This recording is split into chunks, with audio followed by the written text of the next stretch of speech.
Ny filazantsara nosoratan'i Jaona, toko voalohany. Tamin'ny voalohany ny teny, ary ny teny tao amin'Andriamanitra, ary ny teny dia Andriamanitra. Izy dia tao amin'Andriamanitra tamin'ny voalohany. Izy no nahariana ny zavatra rehetra, ary raha tsy izy dia tsy nisy nahariana izao zavatra ary izao na dia iray aza. Izy no nisiam-piainana, ary ny fiainana ny fanazavana ny olona, ary ny mazava dia mamirapiratra ao amin'ny maizina, fa ny maizina tsy nandray azy.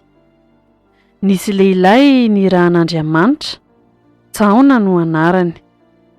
Izy tonga ho vavolombelona hanambara ny mazava, mba hinoany ny olona rehetra noho ny teniny. Tsy izy anefa no ilay mazava, fa tonga ho vavolombelona hanambara ny mazava ihany izy.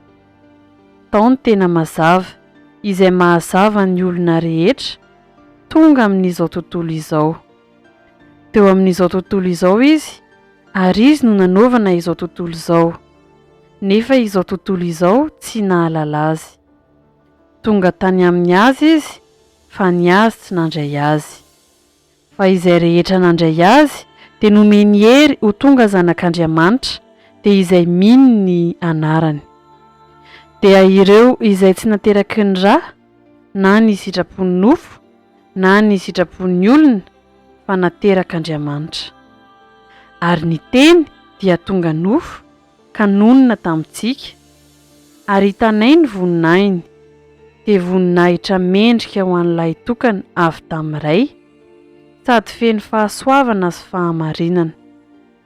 Jaona nanambara azy ka niantso hoe, izy ilay nolazaiko hoe, izay avy ao aoriako dia efa tonga eo alohako, satria talohako izy. Fa tamin'ny fahafenony no nandraisantsika rehetra, dia fahasoavana nampy fahasoavana. Fa ny lalàna dia nomena tamin'ny alalan'i Mosesy, fa ny fahasoavana sy ny fahamarinana kosa dia tonga tamin'ny alalan'i Jesosy Kristy. Tsy nisy nahita an'Andriamanitra na oviana na oviana, fa ny zanak'alay tokana izay ao an-tratrany iray, izy no nanambara azy. Ary izao no nambarany Jaona, raha ny jiosy naniraka mpisorona sy levita avy tany Jerosalema ankany aminy mba hanontany azy hoe, iza moa ianao? Ary nilaza marina izy ka tsy nandà, fa hoy ny filazany, tsy izao no Kristy. Ary izy ireo nanontany azy hoe, ahoana ary? Elia va ianao? Fa hoy izy, tsy izy aho. Ilay mpaminany va ianao? Fa izy namaly hoe, tsy aho. Dia hoy ireo taminy, iza ary ianao? Mba hitondranay valiny ho any amin'izay nanirakay, lazainao ho iza moa ny tenanao? Dia hoy izy, izao dia feony miantso mafy any anefitra hoe, ataovy mahitsy ny lalan'i Jehovah, araka izay nolazain'i Isaia mpaminany. Ary iraka avy tamin'ny fariseo ireo, dia nanontany azy ireo ka nanao taminy hoe, nahoana ary ianao no manao batisa, raha tsy ianao ny Kristy, na Elia, na ilay mpaminany? Jaona namaly azy ka nanao hoe, izao manao batisa amin'ny rano, fa eto aminareo misy anankiray izay tsy fantatrareo, dia ilay avy ao aoriako, ary tsy mendrika hamany fehi-kampany azy aho. Izany zavatra izany dia natao tany Betania any andafin'ny Jordana, izay nanaovan'i Jaona batisa. Noho ny ampitso dia nahitan'i Jesosy avy manantona azy Jaona, ka dia hoy izy, ino ny zanak'Ondrin'Andriamanitra izay manaisotra ny fahotana izao tontolo izao? Izy ilay nolazaiko hoe, misy lehilahy avy ao aoriako izay efa tonga eo alohako, satria talohako izy. Ary izao tsy nahalala azy, fa mba aseho amin'ny Israely izy. Izany ny aviako manao batisa amin'ny rano. Ary Jaona nanambara ka nanao hoe, izao nahita ny fanahy midina avy any an-danitra tahaka ny voromailala ka nitoetra teo amboniny. Ary izao tsy nahalala azy, fa izay nanirakay anao batisa amin'ny rano no nilaza tamiko hoe, izay ho hitanao idina ny fanahy sy hitoerany, dia izy no mpanao batisa amin'ny fanahy masina. Ary nahita aho ka dia nanambara fa izy ny zanak'Andriamanitra. Noho ny ampitson'iny indray dia nijanona Jaona sy ny mpianany roa lahy, ary nijery an' Jesosy nitsangatsangana izy ka nanao hoe, indro ny zanak'ondrin'Andriamanitra. Ary ireo mpianatra roa lahy ireo, rehefa nandre azy ny teny dia nanaraka an' Jesosy. Ary Jesosy nitodika ka nahita azy manaraka dia nanao taminy hoe, inona no tadiavinareo?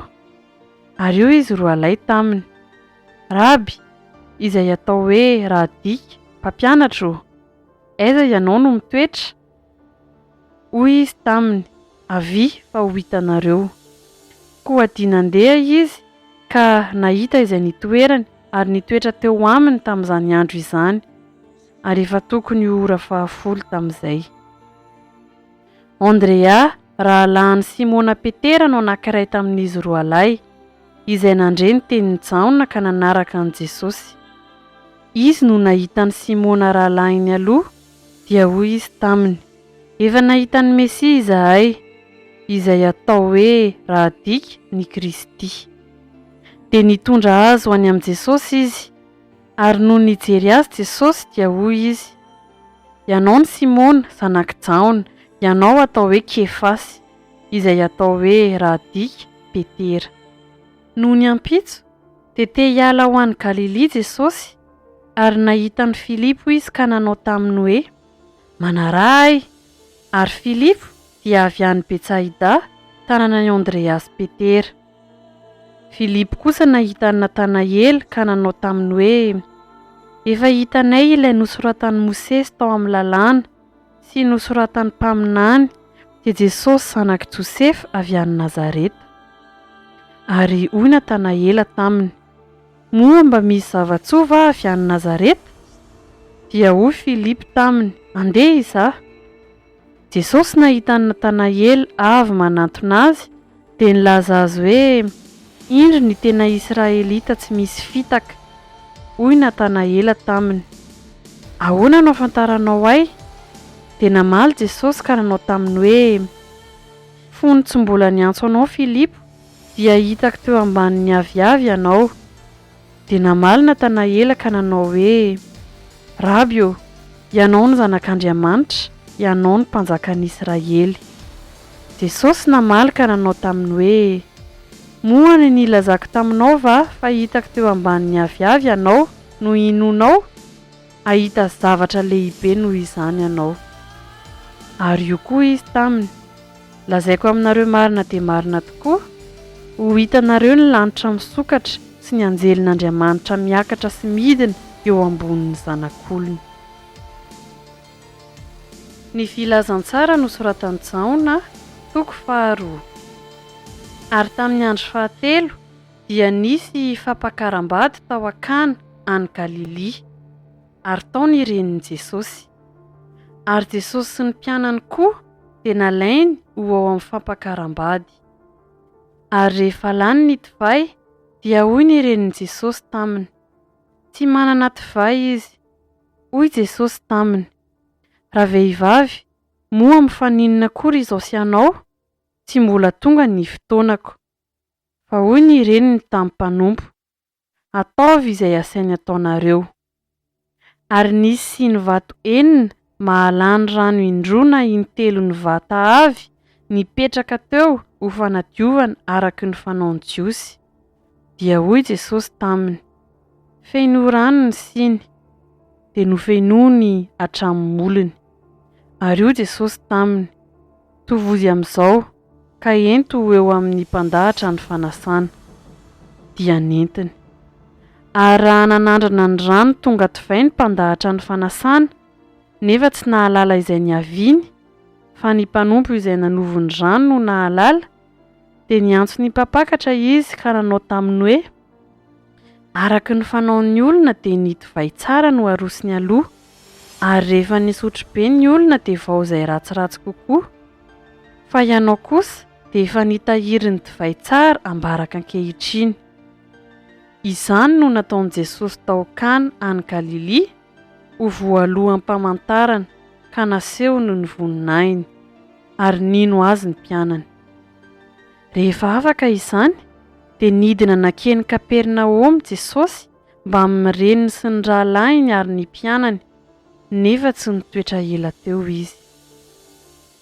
Ary efa akaiky ny Pasika ny Jiosy ka dia niakatra tany Jerosalema Jesosy, ary hitany teo ankianjan'ny tempoly ny nivarotra omby sy ondry sy voromailala ary ny mpanakalo vola izay nipetraka teo.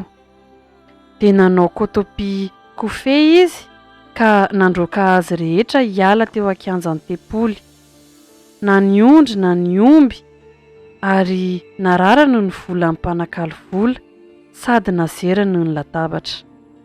Dia hoy izy tamin'ny varotra ny voromailala, ento mivoaka ireto zavatra ireto, aza tao trano fivarotana ny tranony raiko. Ary ny mpianany nahatsiaro fa voasoratra hoe, ny firehetako ny amin'ny tranonao no aharitraina ahy. Fa namaly ny Jiosy ka nanao taminy hoe, inona ny famantarana asehonao aminay no manao izao zavatra izao ianao? Jesosy namaly ka nanao taminy hoe, raha vao ity tempoly ity, ary amin'ny anteloana dia hatsangako indray izy. Fa hoy ny Jiosy, 7 taona izay no efa nanovana ity tempoly ity, ka ianao hahatsangana azy amin'ny anteloana? Fa ny tenany no tempoly nolazainy. Ary koa, rehefa nitsangana tamin'ny maty izy, dia tsaroany mpianany fa efa nilaza izany izy, ary dia nino ny soratra masina sy ny teny izay nolazainy Jesosy izy.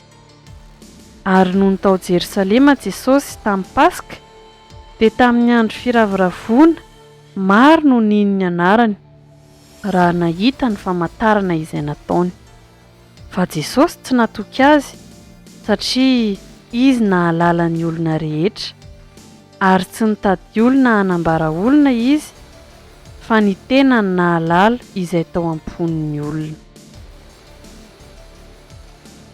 Ny filazantsara nosoratan'i Jaona, toko 7. Ary nisy fariseo anankiray atao hoe Nikodemosy, mpanapaka tamin'i Jiosy. Izy nakao amin'i Jesosy noho ny alina ka nanao taminy hoe, Rabi, fantatray fa mpampianatra avy amin'Andriamanitra ianao, fa tsy misy olona mahay manao izao famantarana ataonao izao raha tsy Andriamanitra ny momba azy. Jesosy namaly ka nanao taminy hoe, lazaiko aminao marina dia marina tokoa, raha tsy ateraka indray ny olona dia tsy mahazo mahita ny fanjakan'Andriamanitra. Hoy Nikodemosy taminy, ataon'ny olona ahoana no ateraka rehefa lehibe? Moa mahazo miditra any ankibon-dreniny indray va izy ka ateraka? Jesosy namaly hoe, lazaiko aminao marina dia marina tokoa, raha misy olona tsy ateraky ny rano sy ny fanahy, dia tsy mahazo miditra amin'ny fanjakan'Andriamanitra izy. Izay ateraky ny nofo dia nofo, ary izay ateraky ny fanahy dia fanahy. Azagaga no nilazako taminao hoe tsy maintsy ateraka indray ianareo. Ny rivotra mitsoka amin'izay tiany, ary renao ny feony, nefa tsy fantatrao izay aviany na izay alehany, dia tahaka izany izay rehetra ateraky ny fanahy. Nikodemosy namaly ka nanao taminy hoe, atao ahoana no ahatonga izany zavatra izany? Jesosy namaly ka nanao taminy hoe, ianao va no mpampianatra ny Israely ka tsy mahalala izany zavatra izany? Lazaiko aminao marina dia marina tokoa, izay fantatray no lazainay ary izay hitanay no ambaranay, nefa ny fanambaranay tsy raisinareo. Raha ny zavatra ety an-tany aza no nolazaiko taminareo ka tsy inonareo, ahoana no inonareo raha milaza aminareo ny zavatra ny an-danitra aho? Ary tsy nisy niakatra ho any an-danitra, afa-tsy ilay nidina avy tany an-danitra, dia ny zanak'olona izay any an-danitra. Ary tahaka nanandratany Mosesy ny menarana tany anefitra, no tsy maintsy hanandratana ny zanak'olona, mba hanana fiainana mandrakizay izay rehetra mino azy. Fa toy izao no nitiavan'Andriamanitra izao tontolo izao, nomeny ny zanan'ilay tokana, mba tsy ho very izay rehetra mino azy, fa hanana fiainana mandrakizay. fa Andriamanitra tsy naniraka ny zanaka ho amin'izao tontolo izao hanameloka izao tontolo izao, fa mba hamonjeny izao tontolo izao. Izay mino azy dia tsy elohina, fa izay tsy mino kosa dia efa voaheloka rahateo, satria tsy nino ny anaran'ny zanaka lay tokan'Andriamanitra izy. Ary izao ny fanamelohana, fa tonga amin'izao tontolo izao ny mazava, nefa aleon'ny olona ny maizina toy izay ny mazava, satria ratsy ny asany. Fa izay rehetra manao ratsy dia mankahala ny mazava sady tsy manantona ny mazava, fandrao hita miharihary ny asany. Fa izay manao ny marina kosa dia manantona ny mazava mba haseho ny asany, fa atao amin'Andriamanitra izany. Rehefa afaka izany dia tonga tany amin'ny tany Jôdia Jesosy sy ny mpianany, ary niara-nitoetra taminy tao izy sady nanao batisa. Ary Jaona koa nanao batisa tao Ainona akaikin'ny Salema, satria nisy loharano maro tao. Dia nankany ny olona ka nataony batisa, fa tsy mbola natao tao an-tranomaizina Jaona. Ary nisy nifandiran'ny mpianatra Jaona tamin'ny jiosy anankiray ny amin'ny fanadiovana. Ary tonga tany amin'ny Jaona ny mpianany ka nanao taminy hoe: Rabi, ilay tany aminao tany andafin'ny Jordana izay nambaranao. Indro manao batisa izy, ary ny olona rehetra manantona azy. Jaona namaly ka nanao hoe: tsy misy olona mahay mandray na inona raha tsy nomena azy avy any an-danitra izany. Ianareo no vavolombeloko, fa hoy izao: tsy izao no Kristy, fa ny raha nialoha azy ao, izay manana ny ampiakarina no mpampakatra, fa ny sakaizan'ny mpampakatra izay mitsangana sy mihaino azy dia mifaly indrindra noho ny feon'ny mpampakatra, ary efa tanteraka izany fifaliako izany. Izy tsy maintsy mitombo, fa izao kosa tsy maintsy mihena. Izay avy any ambony dia ambonin'izy rehetra, ary izay avy amin'ny tany dia avy amin'ny tany, ka ny momba ny etỳ an-tany ihany no lazainy. Izay avy any an-danitra dia ambonin'izy rehetra, koa izay hitany sy reny no ambarany, ary tsy misy mandray ny fanambarany. Izay mandray ny fanambarany dia nanisy tombo-kase fa marin'Andriamanitra, fa izay nirahin'Andriamanitra dia milaza ny teniny, fa tsy misy fetra ny fanomezan'Andriamanitra ny fanahy. Ny iray tia ny zanaka ka efa nanolotra ny zavatra rehetra ho eo an-tanany. Izay mino ny zanaka manana fiainana mandrakizay, fa izay tsy mino ny zanaka dia tsy hahita fiainana, fa ny fahatezeran'Andriamanitra no mitoetra eo aminy. Ny filazantsara nosoratan'i Jaona, toko 4. Koa amin'izany, rehefa fantatry ny Tompo fa ny fariseo efa nahare fa Jesosy mahazo mpianatra maro sy nanao batisa be no Jaona, kanefa tsy Jesosy no nanao batisa fa ny mpianany, dia niala tany a Jôdia izy ka nakany a Galilea indray. Ary tsy maintsy mamaky any Samaria izy, dia tonga tao an-tanàna anankiray any Samaria izy, izay atao hoe Sikara, akaiky ny tany izay nomeny Jakoba ho an'i Josefa zanany. Ary teo ilay fantsakany Jakoba. Ary satria sasatra Jesosy tamin'ny alehany, dia nipetraka teo am-pantsakana izy rehefa tokony ho tamin'ny ora 9. Ary nisy vehivavy Samaritana anankiray avy antsaka rano. Dia hoy Jesosy taminy: omeo aho hosotroko, fa ny mpianany efa lasa nakany an-tanàna hividy hanina. Fa ora vehivavy Samaritana taminy: nahoana ianao no jiosy ka mangataka amiko hosotroana, nefa aho vehivavy Samaritana? Fa ny jiosy tsy manan-draharaha amin'ny Samaritana. Jesosy namaly ka nanao taminy hoe: raha fantatrao ny fanomezan'Andriamanitra sy izay miteny aminao hoe omeo aho hosotroko, dia ianao no nangataka taminy ka nomeny rano velona. Ora vehivavy taminy: Tompoko, tsy manana fanovozana ianao, sady lalina ny fatsakana, ho avy aiza no azonao izany rano velona izany? Ianao va lehibe no Jakoba razantsika, izay nanome anay ity fanjakana ity, sady izy sy ny zanany mba amin'ny bibiny no nisotro teto? Jesosy namaly ka nanao taminy hoe, izay rehetra misotro ity rano ity dia mbola angetaeta indray. Fa na iza no misotro ny rano izay omeko azy dia tsy angetaeta mandrakizay. Fa ny rano izay omeko azy dia ho loharano miboboky ao anatiny ho fiainana mandrakizay. Ora vehivavy taminy, Tompoko, omeo izany rano izany aho mba tsy angetaeta na anketo antsaka intsony. Hoy Jesosy taminy, andeha ary, antsoy ny vadinao ka mankanesa aty. Raha vehivavy namaly ka nanao taminy hoe tsy manambady aho. Hoy Jesosy taminy, marina ihany izay nolazainao hoe tsy manambady aho. Fa efa nanambady indimy ianao, sady tsy vadinao ilay toeranao ankehitriny. Marina izany voalazanao izany. Ora vehivavy taminy, Tompoko, hitako fa mpaminany ianao. Ny razantsika nivavaka teto amin'ity tendrombohitra ity, fa ianareo kosa milaza fa any Jerosalema no tokony hivavahana.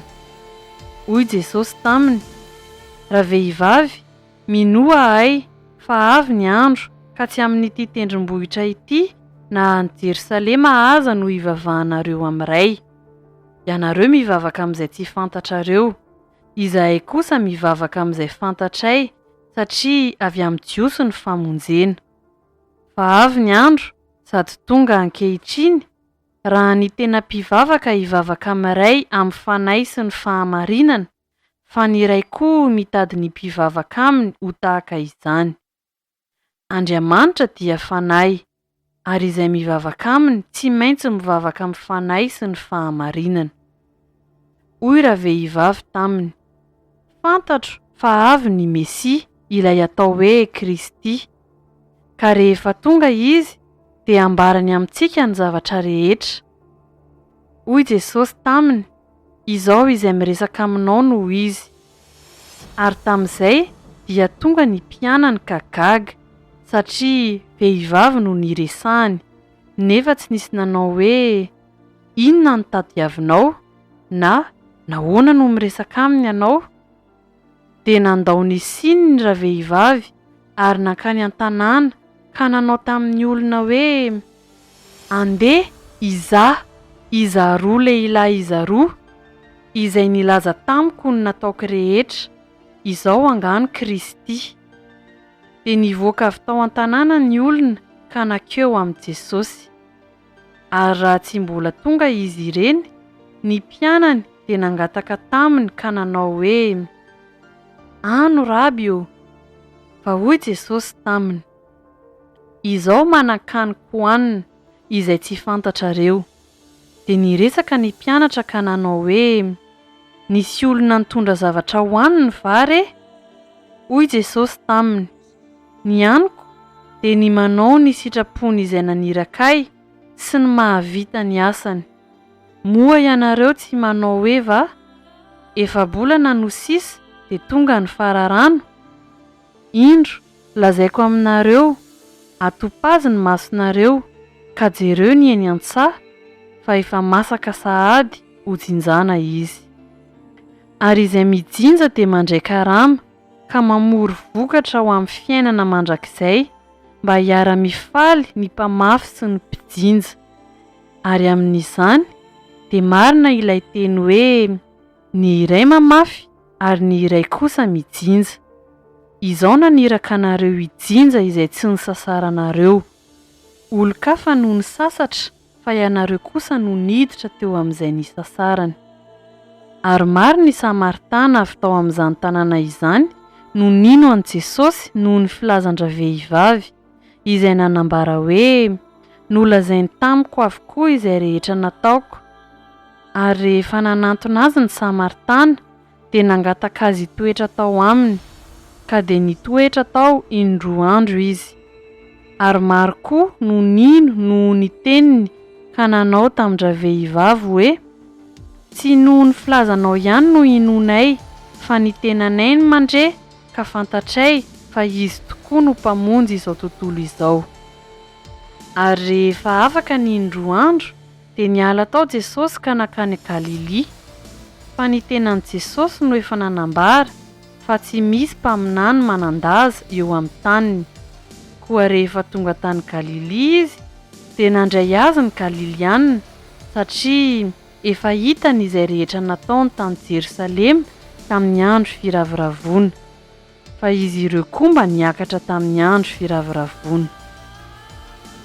Ary tonga tany Kana ny Galilia indray Jesosy, dia tany amin'ilay nampodian'ny rano ho divay. Ary nisy tandapa anankiray izay nanana zanaka lahy narary tany Kapernaomy.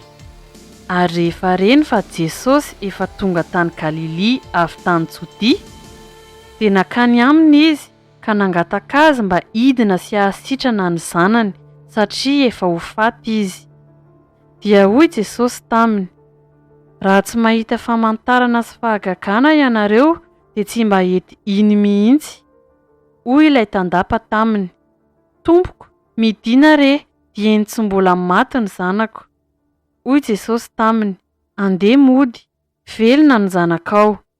Ary raha lehilahy nino ny teny izay nolazain'i Jesosy taminy ka dia lasa nody.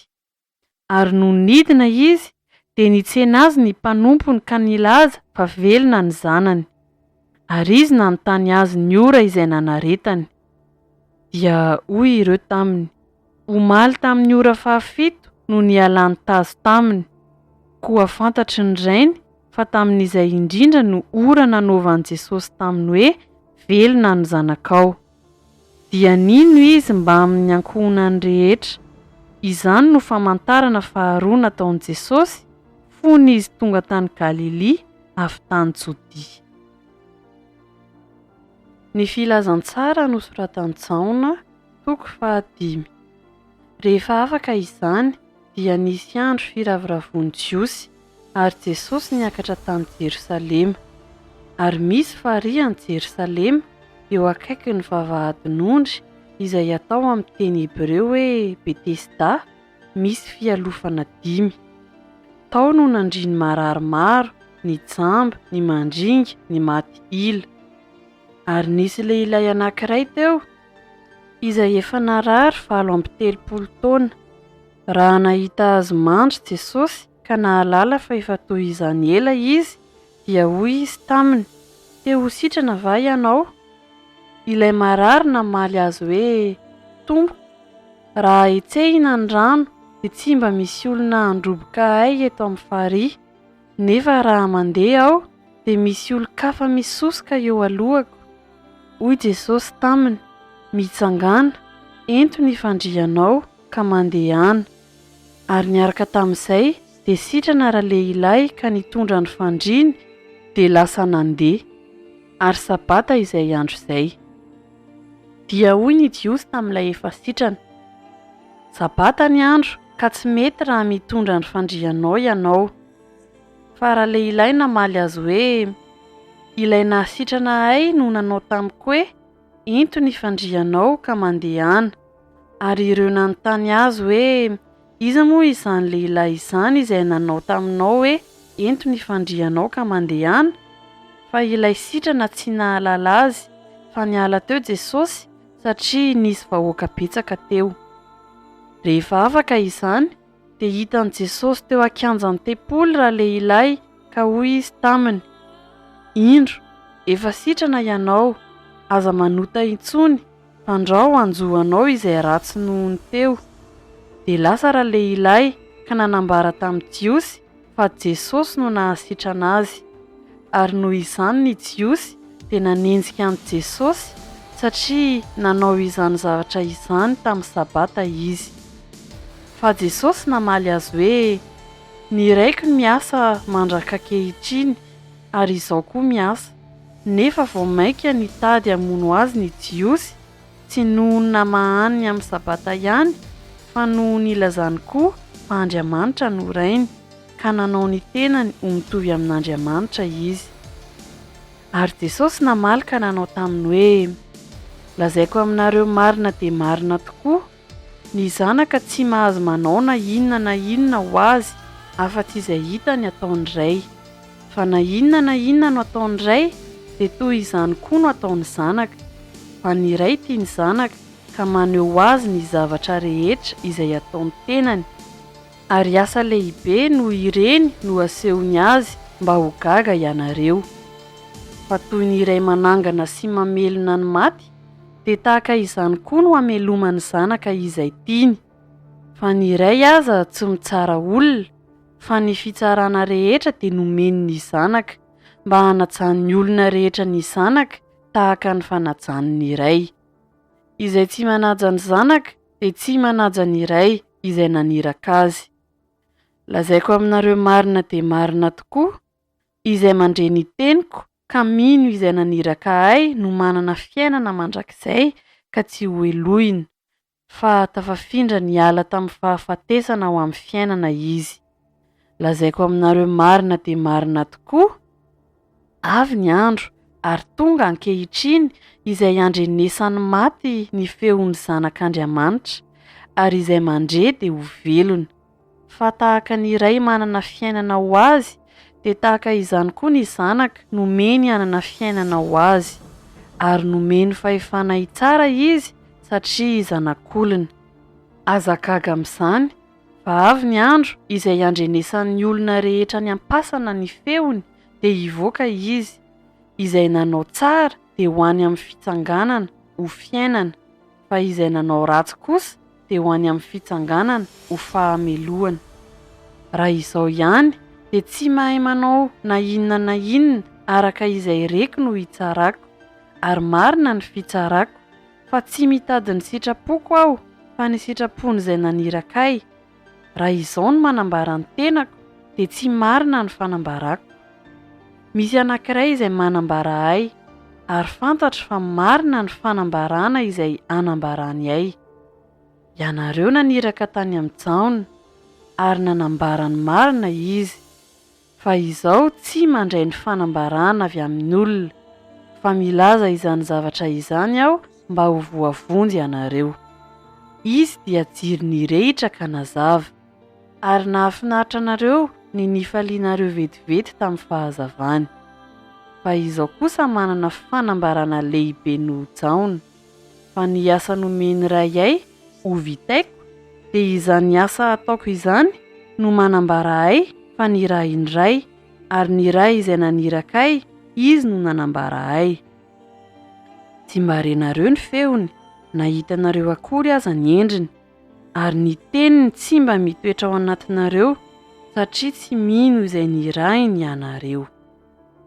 Dinihinareo ny soratra masina, satria ataonareo fa ao aminy no hanananareo fiainana mandrakizay, ary ireny no manambara ahy. Kanefa tsy mety manantona ahy ianareo hanananareo fiainana. Tsy mandray laza avy amin'olona aho, fa fantatro ianareo fa tsy misy fitiavana an'Andriamanitra ao am-ponareo. Izao dia avy amin'ny anarany raiko, nefa tsy raisinareo. Raha misy hafa avy amin'ny anarany tenany dia ho raisinareo ihany izy. Ataonareo izay mifampitady laza ahoana no fino, nefa ny laza avy amin'Andriamanitra tokana kosa dia tsy tadiavinareo. Aza ataonareo fa izao no hiampanganareo amin'iray. Misy ny mpiampanganareo dia Mosesy izay hitokianareo, fa raha mba nino amin'ny Mosesy ianareo dia ino ahy, satria nanoratra ny laza ahy izy. Fa raha tsy mino izay nosoratany ianareo, ataonareo ahoana ny finin'ny teniko? Ny filazantsara nosoratan'i Jaona, toko 9. Rehefa afaka izany dia niala Jesosy ka lasa nita ny ranomasin'i Galilia, dia ny ranomasin'i Tiberiasy izany. Ary nisy vahoaka betsaka nanaraka azy no nahitany ny famantarana izay efa nataony tamin'ny marary. Ary Jesosy niakatra tao an-tendrombohitra dia nipetraka tao mba amin'ny mpianany. Fa efa akaiky ny Paska, ilay andro firavoravoan'ny Jiosy. Ary Jesosy nanompo ny masony ka nahita fa nisy vahoaka betsaka nanantona azy. Dia hoy izy tamin'ny Filipo, aiza no hividianantsika mofo ho hanindreo? Izany no nataony mba iza hanotoetra azy, fa izy nalala ihany izay efa ataony. Filipo namaly azy hoe, na dia mofo vidiana denariy 100 aza tsy ampy azy rehetra ananany kely avy. Ny mpianana anankiray dia Andrea, rahalahin'i Simona Petera, nilaza taminy hoe, misy zazalahy aty manana mofo vary ordia 5 sy hazan-drano madinika 2. Fa ho ampinona moa izany amin'izao olona betsaka izao? Fa hoy Jesosy, asevy mipetraka ny olona. Ary nisy ahitra be teo ka dia nipetraka ny lehilahy tokony ho 5,000 no isany.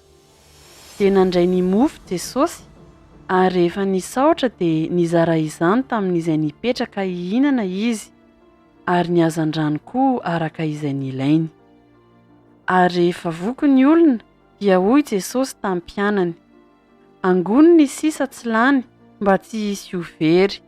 Dia nangoniny ka nahafeno arina 12 ny sombitsombony mofo, vary, ordia 5 izay ambiny tsy lany nihinana. Ary hoy ireny olona ireny rehefa nahita ny famantarana izay nataon'i Jesosy, ity tokoa ilay mpaminany izay ho tonga amin'izao tontolo izao. Ary rehefa fantatry Jesosy fa efa ho avy ny olona haka azy ankeriny ataon'ny mpanjaka, dia niala ka lasa indray izy irery nakany an-tendrombohitra. Ary rehefa hariva ny andro dia nidina ho any amin'ny ranomasina ny mpianany, ary niondrana tsambokely izy dia nihita ny ranomasina nakany Kapernaomy. Ary efa maizina ny andro tamin'izay, nefa Jesosy tsy mbola tonga tany aminy. Ary ny ranomasina nanonja fa mafy ny fifofoan-drivotra. Ary rehefa nivohy tokony ho 520 na 30 stadio izy, dia nahita an Jesosy nitsangatsangana eny ambonin'ny ranomasina ka nanakaiky ny sambo kely. Dia natahotra izy. Fa hoy Jesosy taminy, izao ihany aza matahotra. Dia tahandray azy ho eo an-tsambo kely izy, ary niaraka tamin'izay ny sambo kely dia tonga tamin'ny tany izay nalehany. No ny ampitson'iny ny vahoaka izay nijanona teny ampitan'ny ranomasina, dia nahita fa tsy nisy sambo kely hafa teo afa-tsy iray ihany, ary Jesosy tsy mba niara-niondrana sambo kely tamin'ny mpianany, fa ny mpianany ihany no nandeha. Kanefa nisy sambo kely hafa avy tany Tiberiasy tonga teo akaikin'ilay tany nihinanany ny mofo rehefa nisaotra ny tompo. Koa no nitany vahoaka fa tsy teo Jesosy na ny mpianany, dia niondrana sambo kely izy ka nakany Kapernaomy hitady an Jesosy. Ary rehefa nahita azy teny ampitan'ny ranomasina izy dia hoy izy taminy, Rabi ô, oviana no tonga teto ianao? Jesosy namaly azy hoe, lazaiko aminareo marina dia marina tokoa, mitady ahy ianareo, nefa tsy noho nahitanareo famantarana fa noho ny hinananareo ny mofo ka voky. Aza miasa ahazo ny hanina mety ho levina, fa ny hanina izay maharitra ho fiainana mandrakizay izay omeny zanak'olona anareo, fa izy no nasian'Andriamanitra iray tombo-kase. Dia hoy ireo taminy, inona no ataonay mba hiasanay ny asan'Andriamanitra? Jesosy namaly ka nanao taminy hoe, izao no asan'Andriamanitra, dia ny hinonareo izay nirahiny. Dia hoy ireo taminy, inona ary no famantarana ataonao mba ho hitanay ka hinonay anao? Inona moa no asa ataonao? Nirazantsika ny hinana ny mana tany an'efitra araka ny voasoratra hoe, mofo avy tany an-danitra no nomeny azy hohaniny. Dia hoy Jesosy taminy, lazaiko aminareo marina dia marina tokoa, tsy Mosesy no nanome anareo ny mofo avy tany an-danitra, fa ny raiko no manome anareo ny tena mofo avy any an-danitra. Fa ny mofon'Andriamanitra dia ilay midina avy any an-danitra ka manome fiainana ho an'izao tontolo izao. Ary hoy ireo taminy, Tompo, omeo anay mandrakariva izany mofo izany. Hoy Jesosy taminy, izao no mofonaina, izay manantonay tsy mba ho noana, ary izay mino ahy tsy mba hangetaeta intsony. Fa efa nolazaiko taminareo fa nahita ahy ihany ianareo nefa tsy mino. Izay rehetra omeny raiko ahy no hanantona ahy, ary izay manantona ahy dia tsy mba ho laviko mihitsy. Fa tsy nidina avy tany an-danitra aho mba hanao ny sitrapoko, fa ny sitrapony izay naniraka ahy. Ary izao no sitrapony izay naniraka ahy, dia ny tsy hamelako izy very izay rehetra nomeny ahy, fa hatsangako indray amin'ny andro farany izy. Fa izao no sitrapony raiko, dia ny ahazahoany izay rehetra mijery ny zanaka ka mino azy fiainana mandrakizay. Ary izao hanangana azy amin'ny andro farany. Dia nimonmonina tamin'i Jesosy ny jiosy satria izy nanao hoe izao no mofo izay nidina avy tany an-danitra. Dia hoy ireo, tsy ile va no Jesosy zanak' Josefa izay fantatsika ny ray ny aman-dreniny? Ahoana no dia anaovany ankehitriny hoe izao nidina avy tany an-danitra? Jesosy namaly ka nanao taminy hoe aza mimonmonina ianareo, tsy misy olona mahay manantona ahy raha tsy tamin'ny ray izay naniraka ahy. Ary izao hanangana azy amin'ny andro farany. Voasoratra ao amin'ny mpaminany hoe ary izy rehetra dia ampianarin'Andriamanitra, izay rehetra mandre ka mianatra amin'ny ray no manantona ahy. Nefa tsy nisy nahita ny ray afa-tsy izay avy amin'Andriamanitra, izy no nahita ny ray. Lazaiko aminareo marina dia marina tokoa, izay mino no manana fiainana mandrakizay. Izao no mofinaina. Ny razanareo ny hihinana ny mana tany anefitra nefa maty ihany. Ity no mofo izay midina avy any an-danitra, mba tsy ho faty izay mihinana azy. Izao no mofo velona izay nidina avy tany an-danitra. Raha misy mihinana ity mofo ity, dia ho velona mandrakizay izy. Ary ny mofo izay omeko dia ny nofo ho fiainana izao tontolo izao. Dia nifanditra ny jiosy ka nanao hoe ataon'ilay io ahoana reny fa nomeny nofo no hoantsika? Fa hoy Jesosy taminy, lazaiko aminareo marina dia marina tokoa, raha tsy mihinana ny nofo ny zanak'olona sy misotro ny rany ianareo, dia tsy manana fiainana ao aminareo.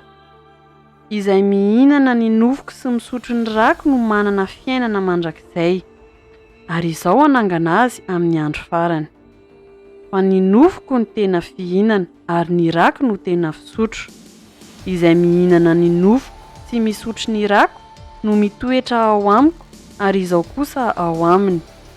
Ary tahaka ny nanirahan'ny ray velona ahy, ary izao koa velona amin'ny ray, dia tahaka izany koa izay mihinana ahy no ho velona amiko. Ity no mofo izay nidina avy tany an-danitra, tsy tahaka ny razana izay nihinana nefa maty ihany, fa izay mihinana ity mofo ity dia ho velona mandrakizay. Izany teny izany no nolazainy tao amin'ny sinagoga raha nampianatra tao Kapernaoma izy.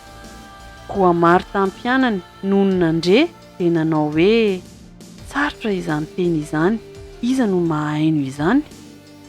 Ary fantatry Jesosy tao am-pony fa nimonmonina tamin'izany ny mpianany, ka dia hoy izy taminy, mahatafi-tohina anareo va izay? Maika raha mahita ny zanak'olona miakatra ho any amin'izay nitoerany taloha ianareo? Ny fanahy no mahavelona, ny nofo tsy mahasoa na inona na inona. Ny teny izay nolazaiko taminareo dia fanahy sy fiainana, fa misy ny sasany aminareo izay tsy mino. Fa fantatry Jesosy hatramin'ny voalohany izay tsy nino sy izay hamadika azy. Ary hoy izy, izany no nilazako taminareo, fa tsy misy olona mahay manantona ahy raha tsy nomeny ray azy izany. Hatramin'izany dia maro tamin'ny mpianany no niemotra ka tsy niara nandeha taminy intsony.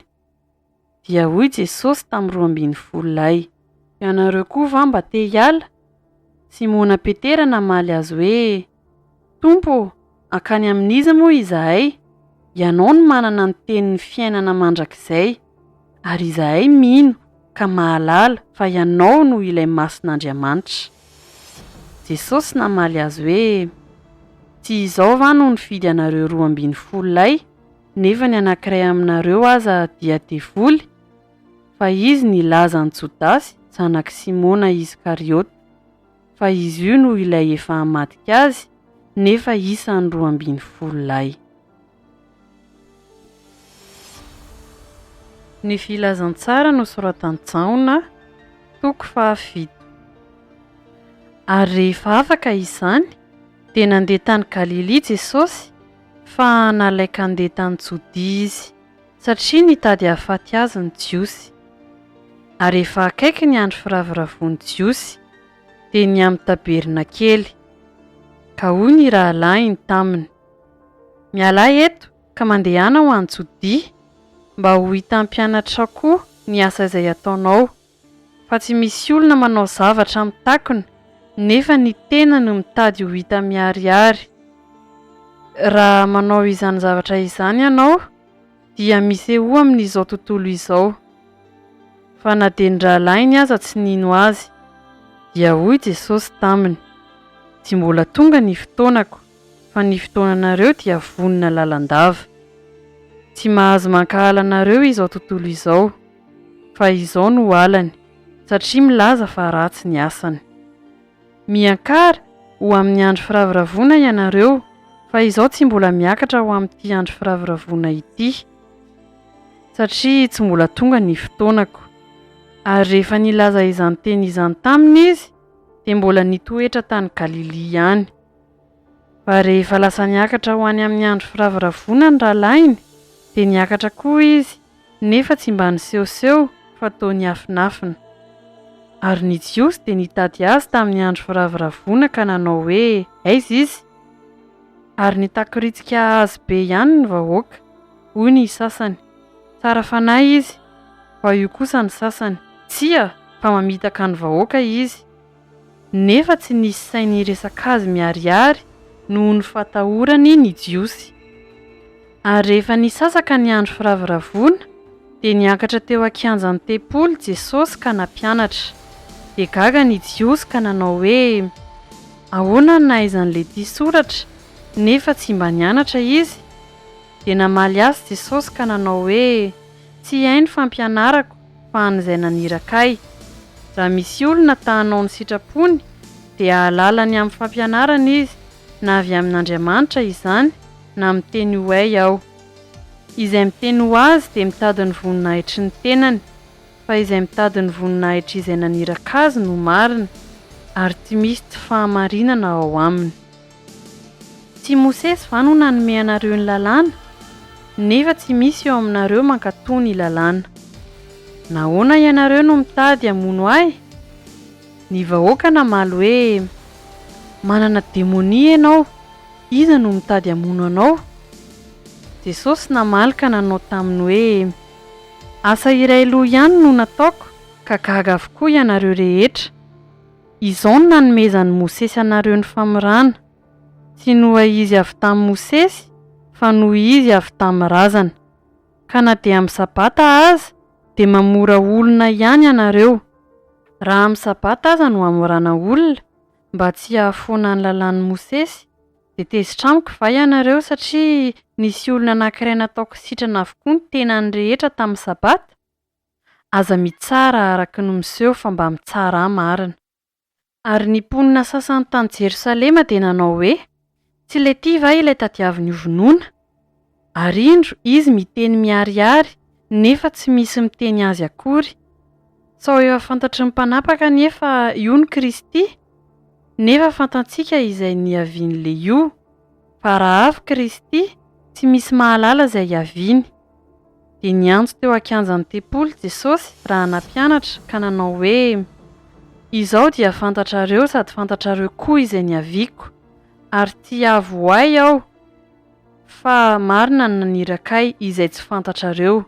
Izao mahalala azy fa izy no niaviako ka izy no nanirakay. Dia nitady hisambotra azy ny olona kanefa tsy nisy naninjy tanana taminy satria tsy mbola tonga ny fotoanany. Ary maro ny vahoaka no nino azy ka nanao hoe raha tonga Kristy moa hanao famantarana maro mihoatra noho nataon'ity lehilahy ity va izy? Ny fariseho nandre ny vahoaka ny takiritsika izany zavatra izany ny aminy. Ary ny loham-pisorona sy ny fariseo dia naniraka mpiandry raharaha mba hisambotra azy.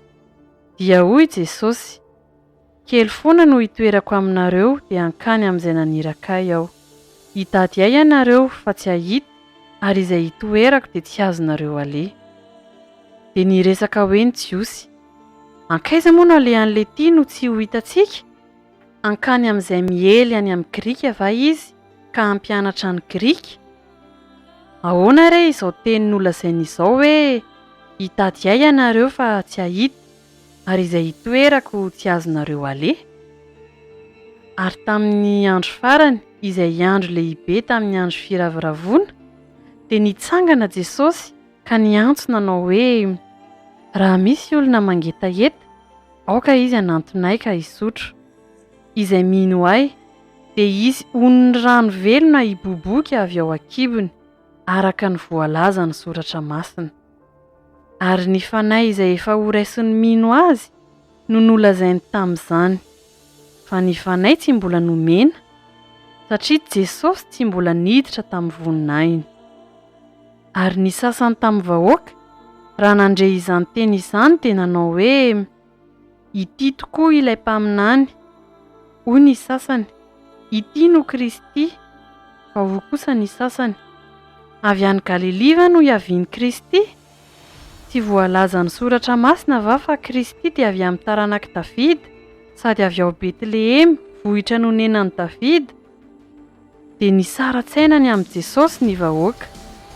Ary ny sasany nitady hisambotra azy, kanefa tsy nisy naninjo tanana taminy.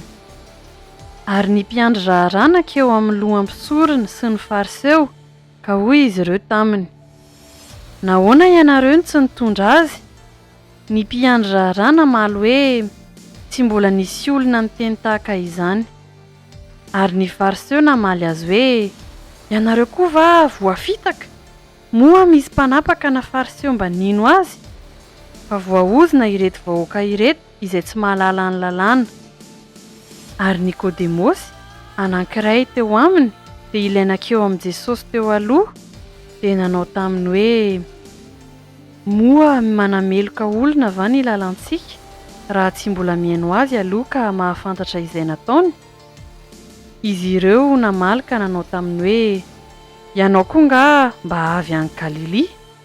Dinio dia ho hitanao fa tsy mba misy mpaminany avy any Galilea. Ny filazantsara nosoratan'ny Jaona, toko 9. Ary Jesosy kosa nakany an-tendrombohitra Oliva. Ary nohony maraina koa, dia nankeo an-kianjan'ny tempoly indray Jesosy, ary ny vahoaka rehetra nanantona azy, dia nipetraka izy ka nampianatra azy. Ary nisy vehivavy anankiray, azo nijangajanga, nentin'ny mpanoran-dalàna sy ny fariseo. Ary rehefa napetrany teo afovoany izy dia hoy ireo taminy, mpampianatro, ity vehivavy ity azo olan-tanana mijangajanga. Ary ao amin'ny lalàna, Mosesy dia nandidy antsika fa ho toraham-bato izay vehivavy manao toy izany. Fa ahoana kosa hoy ianao? Izany no nolazainy hankany fanahy azy, mba azahoany izay hampangany azy. Fa Jesosy niondrika ka nanoratra teo amin'ny tany tamin'ny rantsan-tanany. Ary raha naharitra nanontany azy ireo, dia nitraka izy ka nanao taminy hoe, izay tsy nanota eo aminareo no aoka hitora-bato azy voalohany. Dia niondrika indray izy ka nanoratra teo amin'ny tany tamin'ny rantsan-tanany. Ary raha nandre izany izy, dia nivoaka tsirairay hatramin'ny zokonjokony ka hatramin'ny zandrijandriny. Ary Jesosy irery ihany no sisa teo sy ilay vehivavy teo.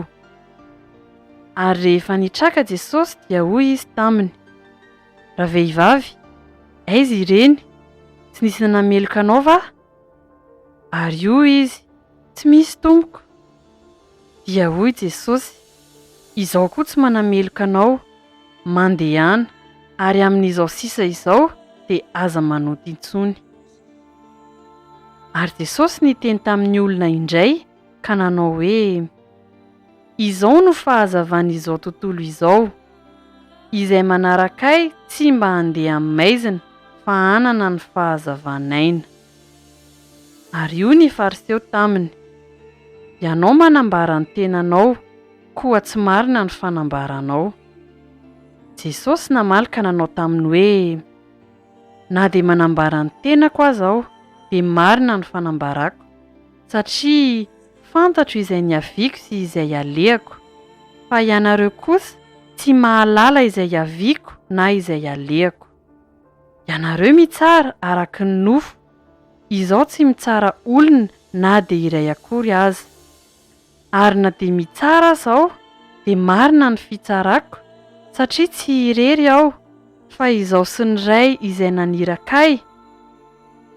Ary voasoratra ao amin'ny lalànareo fa marina ny fanambaran'ny olona roa lahy. Izaho no manambara ny tenako, ary ny Ray izay nanirakay dia manambara ahy koa. Dia hoy ireo taminy, aiza izay rainao? Jesosy namaly hoe, samy tsy fantatrareo na izaho na ny Raiko. Raha nahalala ay ianareo, dia ho nahalala ny Raiko koa. Izany teny izany no nolazain'i Jesosy teo akaiky ny fandatsahan-drakitra, raha nampianatra teo ankianjan'ny tempoly izy. Ary tsy nisy olona nisambotra azy, satria tsy mbola tonga ny fotoanany. Ary io indray Jesosy taminy, andeha aho, ary hitady ahy ianareo, ary ho faty amin'ny fahotanareo. Izay alehako tsy azonareo aleha. Dia hoy Jiosy, hamono tena va izy no manao hoe izay alehako tsy azonareo aleha? Fa hoy izy taminy, ianareo avy aty ambany, izaho avy any ambony. Ianareo avy amin'izao tontolo izao, izaho tsy mba avy amin'izao tontolo izao. Koa izany no nilazako taminareo, fa ho faty amin'ny fahotanareo ianareo. Fa raha tsy mino ianareo fa izao no izy, dia ho faty amin'ny fahotanareo ianareo. Dia hoy ireo taminy, iza moa ianao? Hoy Jesosy taminy, ilay nolazaiko taminareo hatramin'ny voalohany. Manana zavatra maro ilazana sy hitsarana anareo aho, satria marina izay nanirakay. Ary izay zavatra efa reko taminy nolazaiko amin'izao tontolo izao. Tsy fantany fa ny Ray no nolazainy taminy. Ka dia hoy Jesosy, rehefa sandratrareo ny zanak'olona, dia ho fantatrareo fa izao no izy, ary tsy manao na inona ho ahy aho, fa araka ny nampianaran'ny Raiko ahy no ilazako izany zavatra izany. Ary izay nanirakay dia eto amiko. Tsy nandao ahy ho irery izy, satria izaho manao izay sitrany mandrakariva. Raha manao izany teny izany Jesosy, dia maro no nino azy. Dia hoy Jesosy tamin'ny Jiosy izay nino azy, raha maharitra amin'ny teniko ianareo dia ho mpianatra tokoa, ka ho fantatrareo ny marina, ary ny marina hahafaka anareo tsy ho andevo. Ary ireo dia namaly ka nanao hoe, taranak'i Abrahama izahay, fa tsy mba handevon'olona hatr'izay ela izay. Koa nahoana no ataonao hoe ho afaka ianareo? Jesosy namaly azy hoe, lazaiko aminareo marina dia marina tokoa, fa izay rehetra manota dia handevon'ny ota. Fa ny andevo tsy mitoetra ao an-trano mandrakariva, fa ny zanaka no mitoetra ao mandrakariva. Koa raha ny zanaka no hahafaka anareo, dia ho afaka tokoa ianareo. Fantatro ihany fa taranak'i Abrahama ianareo, nefa mitady hamono ahy satria ny teniko tsy mitombo ao anatinareo. Izay efa hitako tamin'ny Ray no lazaiko, ary ianareo kosa manao izay renareo tamin'ny rainareo. Dia namaly ireo ka nanao taminy hoe, Abrahama no rainay. Hoy Jesosy taminy, raha zanak'i Abrahama ianareo dia ny asan'i Abrahama no ataonareo, fa ankehitriny ianareo mitady hamono ahy, izay lehilahy nilazany marina taminareo, dia izay efa reko tamin'Andriamanitra. Tsy mba nanao izany Abrahama, ianareo manao ny asan'ny rainareo. Hoy ireo taminy, tsy mba teraka avy tamin'ny fitsangatsangana izahay, irairay izahay dia Andriamanitra ihany. Hoy Jesosy taminy, raha Andriamanitra ny rainareo, dia ho tia ahy ianareo, satria avy tamin'Andriamanitra no nivoahako sy nankanesako aty, fa izaho tsy tonga ho ay, fa izy no nanirakay. Nahoana no tsy azonareo ny teniko? Satria tsy mahay mihaino ny teniko ianareo. Ianareo avy tamin'ny devoly rainareo, ka izay sitraky ny rainareo no tianareo atao. Izy dia mpamonolona hatramin'ny taloha ary tsy nitoetra tamin'ny marina, satria tsy misy marina aminy. Raha mandainga izy dia ny azy no lazainy, satria mpandainga izy sady rainy lainga. Fa satria milaza ny marina aho dia tsy hinoanareo. Iza moa aminareo no mampiseho ahy io nanota? Raha ny marina no lazaiko, nahoana ianareo no tsy mino ahy? Izay avy amin'Andriamanitra dia mihaino ny tenin'Andriamanitra. Izany no tsy hainonareo, satria tsy mba avy amin'Andriamanitra ianareo. Dia namaly ny jiosy ka nanao taminy hoe, tsy marina va ny filazanay fa samaritana ianao sady manana demonia? Jesosy namaly hoe, izaho tsy manana demonia, fa mankalaza ny raiko, ary ianareo kosa mahafa-boninahitra ahy. Fa izaho tsy mitady ny voninahitro, misy iray mitady sy mitsara. Lazaiko aminareo marina dia marina tokoa, raha misy olona mitandrina ny teniko, dia tsy mba hahita fahafatesana izy mandrakizay. Dia hoy ny jiosy taminy, fantatray ankehitriny fa manana demonia ianao. Efa maty Abrahama sy ny mpaminany nefa hoy ianao, raha misy olona mitandrina ny teniko dia tsy mba hanandrana fahafatesana izy mandrakizay. Moa ianao va lehibe no Abrahama rainay izay efa maty? Sady efa maty koa ny mpaminany, manao anao ho iza moa ianao? Jesosy namaly hoe, raha mankalaza ny tenako aho dia tsinotsinona ny lazako. Ny raiko izay ataonareo fandriamanitrareo, izy no mankalaza ahy. Tsy fantatrareo izy, fa izaho no mahalala azy. Ary raha hoy izao, tsy fantatro izy, dia mba mpandainga tahaka anareo koa aho, nefa mahalala azy aho ka mitandrina ny teniny. Ravoravo Abrahama rainareo ahita ny androko, ary nahita izy ka faly. Dia hoy ny jiosy taminy, tsy mbola 50 taona akory ianao, ka dia efa nahita ny Abrahama va? Hoy Jesosy taminy, lazaiko aminareo marina tokoa, fony tsy mbola ary Abrahama, dia izy aho. Dia nakavaty hitoraka azy ny olona, fa Jesosy nihery ka niala teo an-kianjan'ny teboly. Ny filazantsara nosoratan'i Jaona, toko 7. Ary raha nandalo Jesosy dia nahita lehilahy jamba hatry ny fony vao teraka, ary ny mpianany nanontany azy hoe, Rabi ô, iza moa no nanota? Io lehilahy io va sa ny iray aman-dreniny no dia teraka jamba izy? Jesosy namaly hoe, tsy io lehilahy io no nanota, na ny iray aman-dreniny, fa ny hanehoana ny asan'Andriamanitra eo aminy. Isika tsy maintsy manao ny asan'izay nanirakay raha mbola atoandro. Avy ny alina, ka tsy mahazo miasa ny olona. Raha amin'izao tontolo izao aho, dia fahazavan'izao tontolo izao. Rehefa nilaza izany izy, dia nandrora tamin'ny tany ka nanao feta tamin'ny rora, dia nahosiny ny mason'ilay jamba. Ary io izy taminy, andeha, sasao ny masonao any amin'ny farihy sy siloama, izay atao hoe raha dika ny rahina. Dia lasa izy ka nanasa, dia niverina nahiratra. Koa izay nifanolotra taminy sy izay nahita azy fa mpangataka izy taloha, dia nanao hoe, tsy ity va ilay nipetraka nangataka? Hoy ny sasany, izy ty. Fa hoy ny sasany, tsia, fa tahaka azy ihany. Ary io kosa izy, izao no izy. Dia hoy ny olona taminy, ahoana ny nahiran-tany masonao? Ary izy namaly ka nanao hoe, ilay lehilahy atao hoe Jesosy no nanao fety, dia nanositra ny masoko ka nanao tamiko hoe, mankanesa any Siloama ka sasao ny masonao. Koa nandeha aho, dia nanasa azy, ka dia nahiratra. Ary io ny olona taminy, Aiza moa izany lehilahy izany? Hoy rahalehilahy, tsy fantatro. Ary ilay jamba taloha dia netiny tany amin'ny fariseo. Ary tamin'ny andro sabata no nanaovan'i Jesosy ny fety sy nampahiratana ny masondra lehilahy. Ary ny fariseo koa nanontany azy izay nahiratany masony.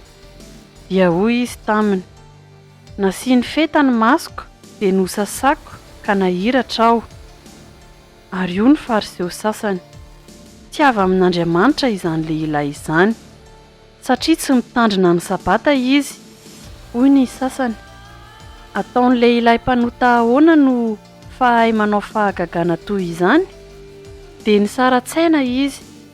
Ary io indray izy tamin'ilay jamba, ahoana no ilazanao azy fa nampahiratra ny masonao izy?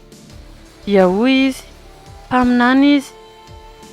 Ary amin'izany ny jiosy tsy nino azy ho efa jamba ka nahiratra, ambara-piantsona ny ray aman-drenin'ny ilay nahiratra ka nanontaniany hoe, zanakareo moa ity, izay lazainareo fa teraka jamba?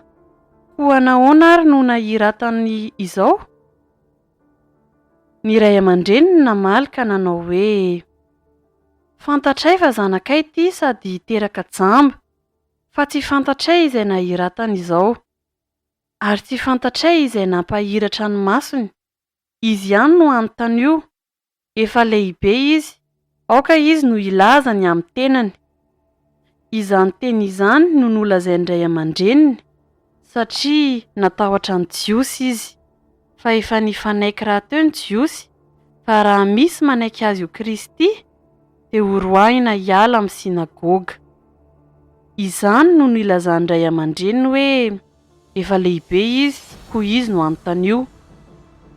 Dia niantso ilay jamba teo aloha indray izy ka nanao taminy hoe, homehy voninahitra Andriamanitra, izahay mahalala fa mpanota izany lehilahy izany.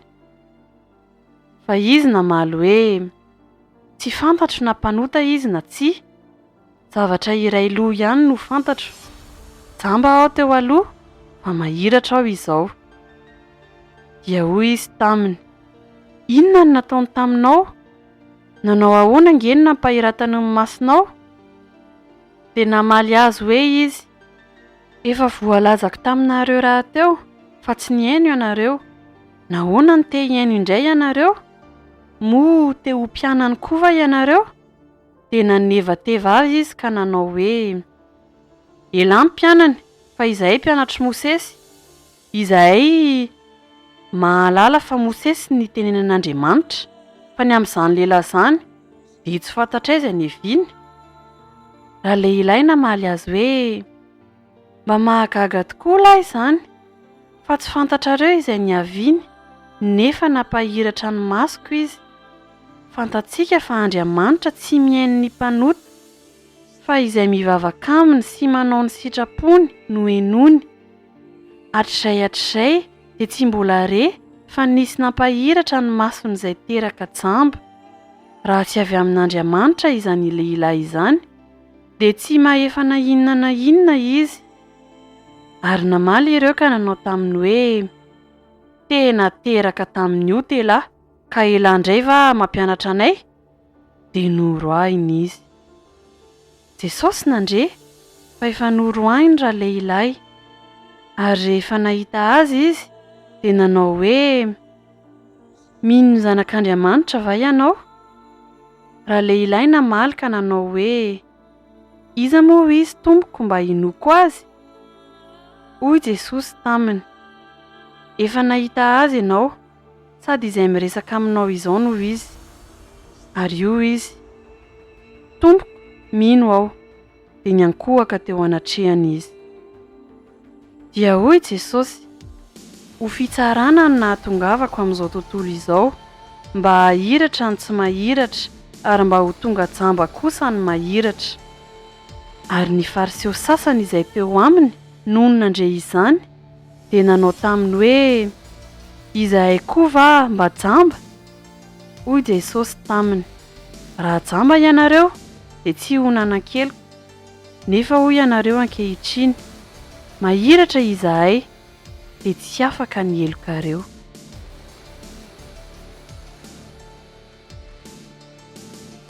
Ny filazantsara nosoratany Jaona, toko 10. Lazaiko aminareo marina dia marina tokoa fa izay tsy miditra amin'ny vavahady ho amin'ny valan'ondry ka mananika ny fefy dia mpangalatra sy diolahy, fa izay miditra amin'ny vavahady no mpiandry ny ondry, ary izy no voan'ny mpiandry vavahady. Ary ny ondry mihaino ny feony, ary izay ondrony tokoa dia atsony amin'ny anarany avy ka entiny mivoaka. Ary rehefa mamoaka ireo rehetra ireo izy dia mialoha azy, ary ny ondriny manaraka azy satria mahalala ny feony ireo. Ary ny vahiny tsy iarahiny fa andosirany satria tsy fantany ny feon'ny vahiny. Izany fanoharana izany no nolazain'i Jesosy taminy, nefa tsy azony izay zavatra nolazainy taminy. Dia hoy indray Jesosy taminy, lazaiko aminareo marina dia marina tokoa, izao no vavahadin'ondry, mpangalatra sy jiolahy izay rehetra tonga talohako, fa tsy nihaino azy ny ondry. Izao no vavahady, raha izao no idiran'ny olona, dia ho vonjena izy ka hiditra sy hivoaka sady ahazo hanina. Ny mpangalatra tsy avy raha tsy hangalatra sy hamono ary handringana. Izao avy mba hananany fiainana sady hananany be dia be. Izao no mpiandry tsara. Ny mpiandry tsara manolotra ny ainy hamonjy ny ondry. Ary ny mpikarama, satria tsy mpiandry na tompon'ny ondry izy, koa raha mahita ny ambodi avy dia mandao ny ondry ka mandositra, ary ny ambodi misambotra ny ondry ka mampiahaka azy. Mandositra izy satria mpikarama ka tsy mitandrina ny ondry. Izao no mpiandry tsara, ary fantatro ny ay sady fantany aho, dia tahaka ny hafantarany ray ay sy ny hafantarako ny ray, ary izao manolotra ny aiko hamonjy ny ondry. Manana ondry hafa izay tsy amin'ity vala ity aho, ary ireny koa dia tsy maintsy hoentiko ka hihaino ny feoko, ary ho tonga andiany iray izy, sady iray ihany ny mpiandry. Ary izany no itiavan'ny raiko ahy, satria izao manolotra ny aiko mba handraisako azy indray. Tsy misy manesotra ny aiko amiko, fa ny tenako ihany no manolotra azy. Manana fahefana hanolotra azy aho, ary manana fahefana haka azy indray. Izany didy izany dia azoko tamin'ny raiko. Ary nisy fisarahana indray tao amin'ny Jiosy noho izany teny izany. Ary maro tamin'ireo nanao hoe manana demonia izy ka efa very saina, nahoana no mihaino azy ianareo? Hoy kosa ny sasany, tsy mba tenin'ny demoniaka izany, moa ny demonia va mahay mampahiratra ny mason'ny jamba?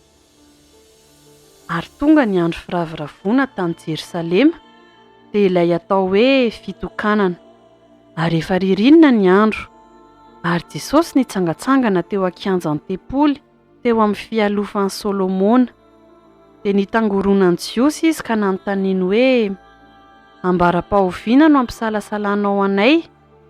Raha ianao ny Kristy, dia lazao marimarina aminay. Jesosy namaly azy hoe, efa nilaza taminareo ihany aho nefa tsy mino ianareo. Ny asa izay ataoko amin'ny anaran'ny raiko no manambara ahy, kanefa ianareo tsy mino, satria tsy mba isan'ny ondriko. Ny ondriko mihaino ny feoko, ary izao mahalala azy, ary izy manaraka ahy. Ary izao manome azy fiainana mandrakizay, ka tsy ho very izy mandrakizay, ary tsy hisy androbaka azy amin'ny tanako. Ny raiko izay nanome ahy dia lehibe noho izy rehetra, ary tsy misy mahay mandrombaka amin'ny tanany iray. Izao sy ny iray dia iray ihany. Dia nakavato indray ny Jiosy hitoraka azy. Jesosy namaly azy hoe, maro ny asa tsara nasehoko taminareo avy tamin'iray. Koa ny asa manao ahoana amin'ireny moa no hitorahanareo vato ahy? Ny Jiosy namaly azy hoe, tsy asa tsara no hitirahanay vato anao, fa fitenenan-dratsy, satria olona ihany ianao nefa manao ny tenanao ho Andriamanitra. Jesosy namaly azy hoe, tsy voasoratra ao amin'ny lalanareo va hoe hoy izao, Andriamanitra ianareo. Raha ireny izay nanaovana izany tamin'ny tenin'Andriamanitra izany no natao hoe Andriamanitra, ary ny soratra masina tsy azo foanana, moa izay no hamasininy raika ny raino amin'izao tontolo izao va no ataonareo hoe miteny ratsy ianao satria hoy izao zanak'Andriamanitra aho? Raha tsy manao ny asany raika aho dia aza mino ahy, fa raha manao izany kosa aho, na dia tsy mino ahy azy ianareo, dia mino ny asa, mba ho fantatrareo sy ekenareo fa ny iray no ato amiko, ary izao ao amin'iray. Dia nitady hisambotra azy indray ny Jiosy, fa nandositra azy izy. Dia lasa nakany andafin'ny Jordana indray Jesosy ho any amin'ilay tany nanaovan'i Jahona Batisa voalohany, ka nitoetra tany izy. Ary maro no nankeo aminy ka nanao hoe Jahona tsy mba nanao famantarana, nefa izay rehetra nolazainy amin'ity lehilahy ity dia marina avokoa, ary maro no nino azy teo.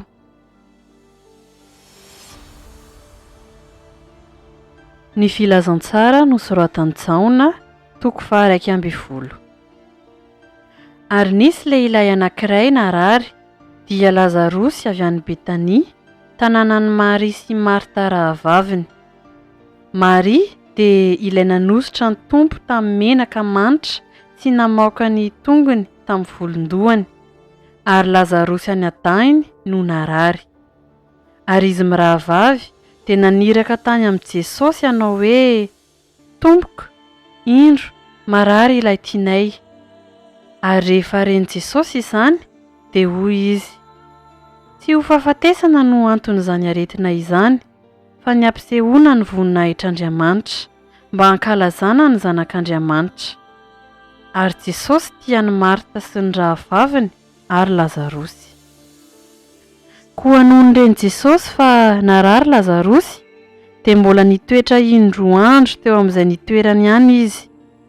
Rehefa afaka izany, dia hoy izy tamin'ny mpianatra, andeha isika ho any Jodia indray. Hoy ny mpianatra taminy, Rabi, vao haingana teo no nitadiavan'i Jiosy tora-bato anao, ka hankany indray va ianao? Jesosy namaly hoe, tsy 12 va ny ora amin'ny indray andro? Raha misy mandeha amin'ny atoandro dia tsy matafotoina izy, fa mahita ny fahazavan'izao tontolo izao. Fa raha misy kosa mandeha amin'ny alina dia ho tafotoina izy, satria tsy misy mazava ao aminy. Izany no nolazainy, ary rehefa afaka izany dia hoy izy taminy, matory Lazarosy sakaizantsika fa andeha hamoha azy aho. Dia hoy ny mpianatra taminy, Tompoko, raha matory izy dia ho tsara ihany. Nefa Jesosy nilaza ny fahafatesany, fa nataon'izy ireo kosa fa ny fialan-tsasatra amin'ny torimaso no nolazainy. Ary tamin'izany Jesosy dia nilaza tsotra taminy hoe maty Lazarosy, ary faly aho nohony aminareo satria tsy teo aho mba hinonareo, fa andeha isika hankany aminy. Dia hoy Tomasy izay atao hoe Didimo tamin'ny mpianatra namany, andeha koa isika mba hiara-maty aminy. Ary noho ny tonga Jesosy dia hitany fa efa nilevina efarana izy.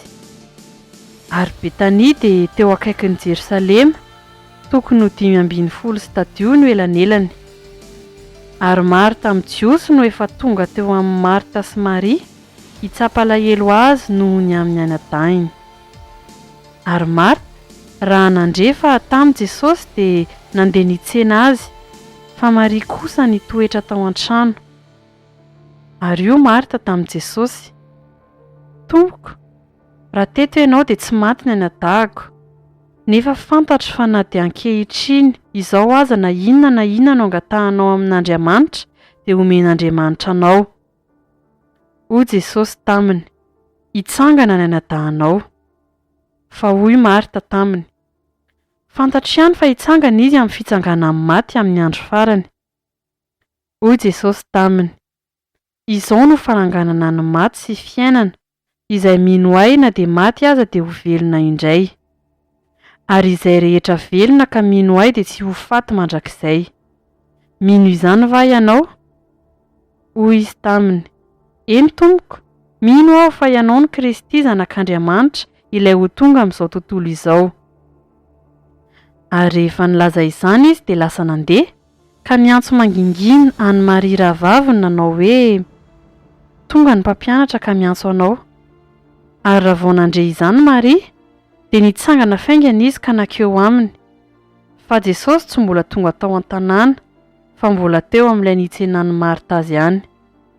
Ary ny jiosy izay tao amin'ny Maria tao an-trano ka nitsapan'ilahelo azy raha nahita azy nitsangana faingana ka nivoaka dia nanaraka azy satria nataony fanakany amin'ny fasana hitomany ihany izy.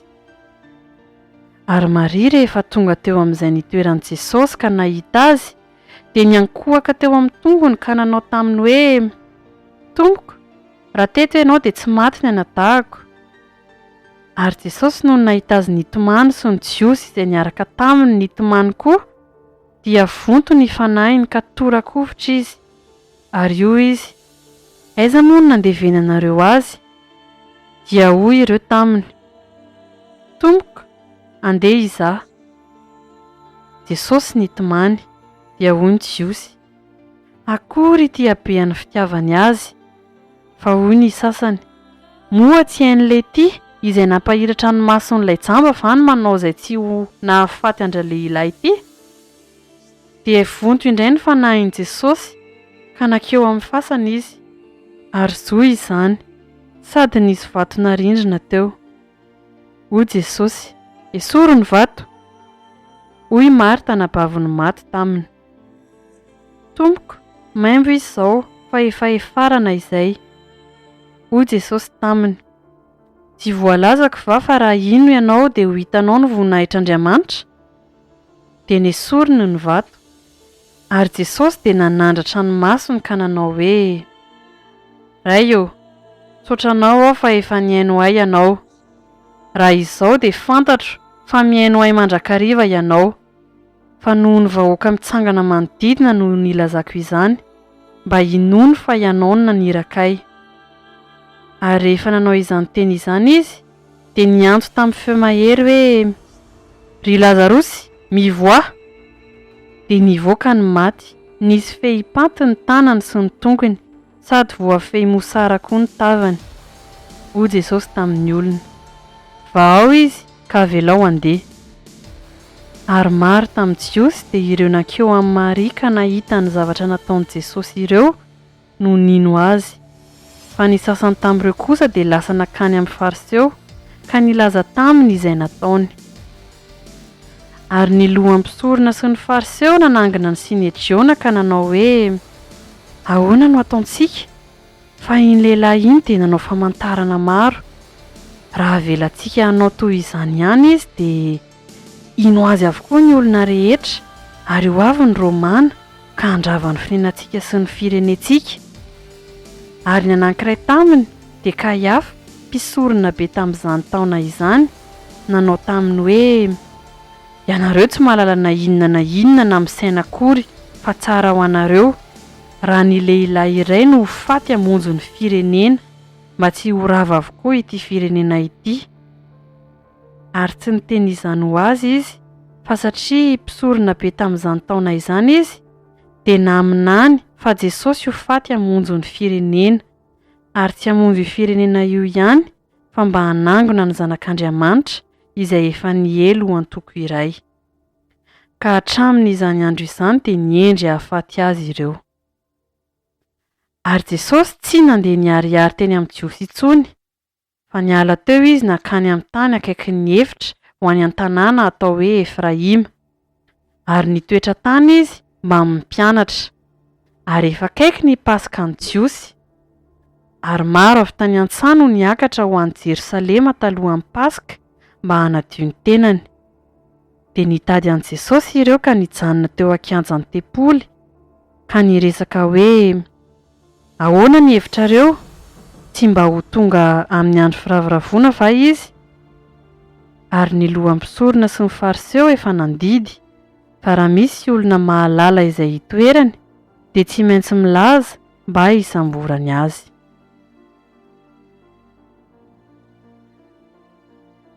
Ny filazantsara nosoratany Jaona, toko 12. Ary rehefa enemana ny sisa tsy tonga ny Pasika, Jesosy dia tonga tao Betania, izay nitoeran'i Lazarosy ilay natsangany tamin'ny maty. Dia nanao fanasana ho an'i Jesosy tao izy, ary Marta no nanompo, fa Lazarosy no anankiray tamin'izay niara-nipetraka nihinana taminy. Ary Maria, rehefa naka menaka manitra nisy narda sady tsara no sarobidy, lanjan'iray livatra, dia nanositra ny tongotry Jesosy sy namaoka ny tongony tamin'ny volondohany, ary feno ny andritry ny menaky ny trano. Ary Jodasy Iskariota, anankiray tamin'ny mpianany, ilay efa hamadika azy. Nahoana io menaka io tsy namidy denari 300 ka nomena amin'ny malahelo? Ary izy no nilaza izany, tsy noho ny fiahin'ny malahelo, fa satria mpangalatra izy sady nitondra ny kitapo ka naka izay tao anatiny. Dia hoy Jesosy, avelao izy mba ho tehiriziny ho amin'ny andro anamboarany ay alevina io, fa ny malahelo dia ety aminareo mandrakariva, fa izao tsy mba ho ety aminareo mandrakariva. Ary ny vahoaka betsaka tamin'ny jiosy nahalala fa teo izy. Dia tonga teo, nefa tsy noho Jesosy ihany, fa mba hitan'ny Lazarosy koa, ilay natsangany tamin'ny maty. Fa niendry hahafaty an'i Lazarosy koa ny loham-pisorona satria izy no nialan'ny maro tamin'ny jiosy ka ninony an'i Jesosy. Ary no niampitsin'iny ny vahoaka betsaka izay tonga ho amin'ny andro firaviravona, rehefa naharefa hankany Jerosalema Jesosy, dia naka sampandrofia ka nivoaka hitsena azy sady niantso hoe, hosana, isaorina anie ny mpanjakan'i Israely ilay avy amin'ny anaran'i Jehova. Ary Jesosy nahita zana-biriky anankiray, dia nitaingina azy araka ny voasoratra hoe, aza matahotra ry Siona zanakavavy, indro avy ny mpanjakanao mitaingina zana-biriky. Izany zavatra izany dia tsy fantatry ny mpianany tamin'ny voalohany, fa rehefa niditra tamin'ny voninahiny Jesosy, dia vao natsiaro izy fa voasoratra ilaza azy izany zavatra izany, ary efa nataony taminy izany. Ary nanambara azy ny vahoaka izay teny aminy, fony izy niantso an'i Lazarosy hivoaka tamin'ny fasana ka nanangana azy tamin'ny maty. Ary izany koa no nitsenan'ny vahoaka azy, satria efa reny fa nanao izany famantarana izany izy. Ary tamin'izany ny fariseo dia nifampilaza hoe, hitanareo fa tsy mahefa na inona akory ianareo, indro efa lasa manaraka azy avokoa izao tontolo izao. Ary nisy Grika sasany tamin'izay niakatra hivavaka tamin'ny andro firaviravona, ary izy ireo nakany amin'ny Filipo avy any Betsaida any Galilia. Dia nangataka taminy ka nanao hoe, Tompoko, mba tahitan'i Jesosy izahay.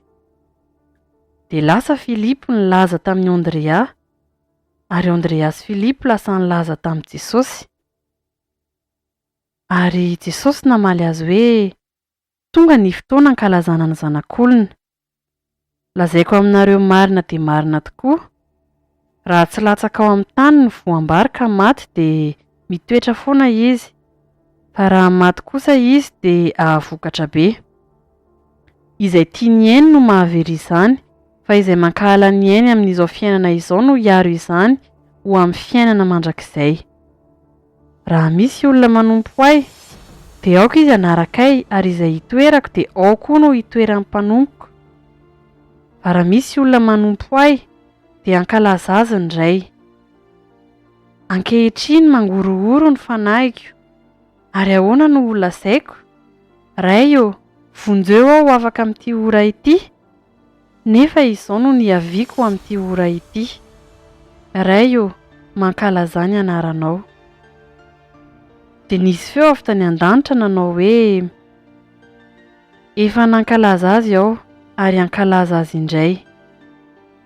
Ary ny vahoaka izay nitsangana teo ka nahare, dia nanao hoe, kotrokorana izany. Hoy ny sasany, anjely no niteny taminy. Jesosy namaly ka nanao hoe, Tsy noho izao no nahatongavan'izany feo izany fa noho ianareo. Tonga ankehitriny ny fitsarana izao tontolo izao. Ankehitriny ny andrinan'izao tontolo izao no roahina. Ary izao, raha sandratra hiala amin'ny tany dia hitaona ny olona rehetra nantonay. Izany no nolazainy hanambara izay fahafatesana efa hiaretany. Dia namaly azy ny vahoaka ka nanao hoe: efa renay tamin'ny lalàna fa Kristy haharitra mandrakizay. Koa ahoana no ilazanao hoe tsy maintsy hasandratra ny zanak'olona? Iza moa izany zanak'olona izany? Dia hoy Jesosy taminy: mbola kely ihany no hitoerany mazava aminareo. Mandehana raha mbola manana ny mazava ianareo, mba tsy hahatratranareo ny maizina. Fa izay mandeha amin'ny maizina dia tsy mahalala izay alehany. Raha mbola manana ny mazava ianareo, dia minoa ny mazava mba ho tonga zanaky ny mazava. Rehefa nilaza izany Jesosy dia niala izy ka niery azy. Nefa na dia efa nanao izay famantarana betsaka izany teo anatrehany azy izy, dia tsy mba nino azy ireo, mba hatanteraka ny teny nataony Isaia mpaminany hoe: Tompoko, iza no nino ny teny nampitondray anay ary iza no nampisehoana ny sandrin'i Jehova? Izany no tsy nahaizany nino, satria hoy koa Isaia: efa nanajamba ny masony sy nanamafy ny fony izy mba tsy hahita ny masony na hahalala ny fony, dia tsy hibebaka izy ka tsy hahasitrana azy aho. Izany teny izany no nolazain'i Isaia satria nahita ny voninahiny izy ka nilaza azy. Kanefa maro tamin'ny mpanapaka azy no nino azy. Nefa noho ny fariseo dia tsy nanaiky ireo fandrao avoaka hiala amin'ny sinagoga. Fa tia ny voninahitra avy amin'ny olona izy ireo fa tsy voninahitra avy amin'Andriamanitra. Ary Jesosy niantso ka nanao hoe: izay mino ahy dia tsy izao no inony, fa izay nanirakay. Ary izay mahita ahy dia mahita izay nanirakay. Izao tonga amin'izao tontolo izao ho fahazavana, mba tsy hitoetra ao amin'ny maizina izay rehetra mino ahy. Ary raha misy mandreny tengo ka tsy mitandrina, izao tsy mitsara azy, fa tsy tonga hitsara izao tontolo izao aho, fa hamonjy izao tontolo izao. Izay manda ahy ka tsy mandray ny teniko dia manana izay mitsara azy. Ny teny izay nolazaiko, izany ihany no hitsara azy amin'ny andro farany. Satria izao tsy niteny ho ahy, fa ny iray izay nanirakay. Izy no nandidy ahy izay ho lazaiko sy izay ho toriko. Ary fantatro fa fiainana mandrakizay ny didiny. Koa izay lazaiko dia lazaiko araka izay nolazainy iray tamiko. Ny filazantsara nosoratan'i Jaona, toko 7:10. Ny filazantsara nosoratan'i Jaona, toko 7:10. Ary taloha ny andro firaviravona tamin'ny Paska, satria fantatry Jesosy fa tonga ny fotoana ialany amin'izao tontolo izao ho any amin'ny iray, ary efa tiany azy izay amin'izao tontolo izao izy, dia tia azy hatramin'ny farany. Ary raha mbola teo amin'ny fisakafoana hariva, ary Jodasy Iskariota zanaky Simona efa nomeny devoly saina rahateo mba hamadika azy, sady fantatry Jesosy koa fa ny iray efa nanolotra ny zavatra rehetra ho eo an-tanany.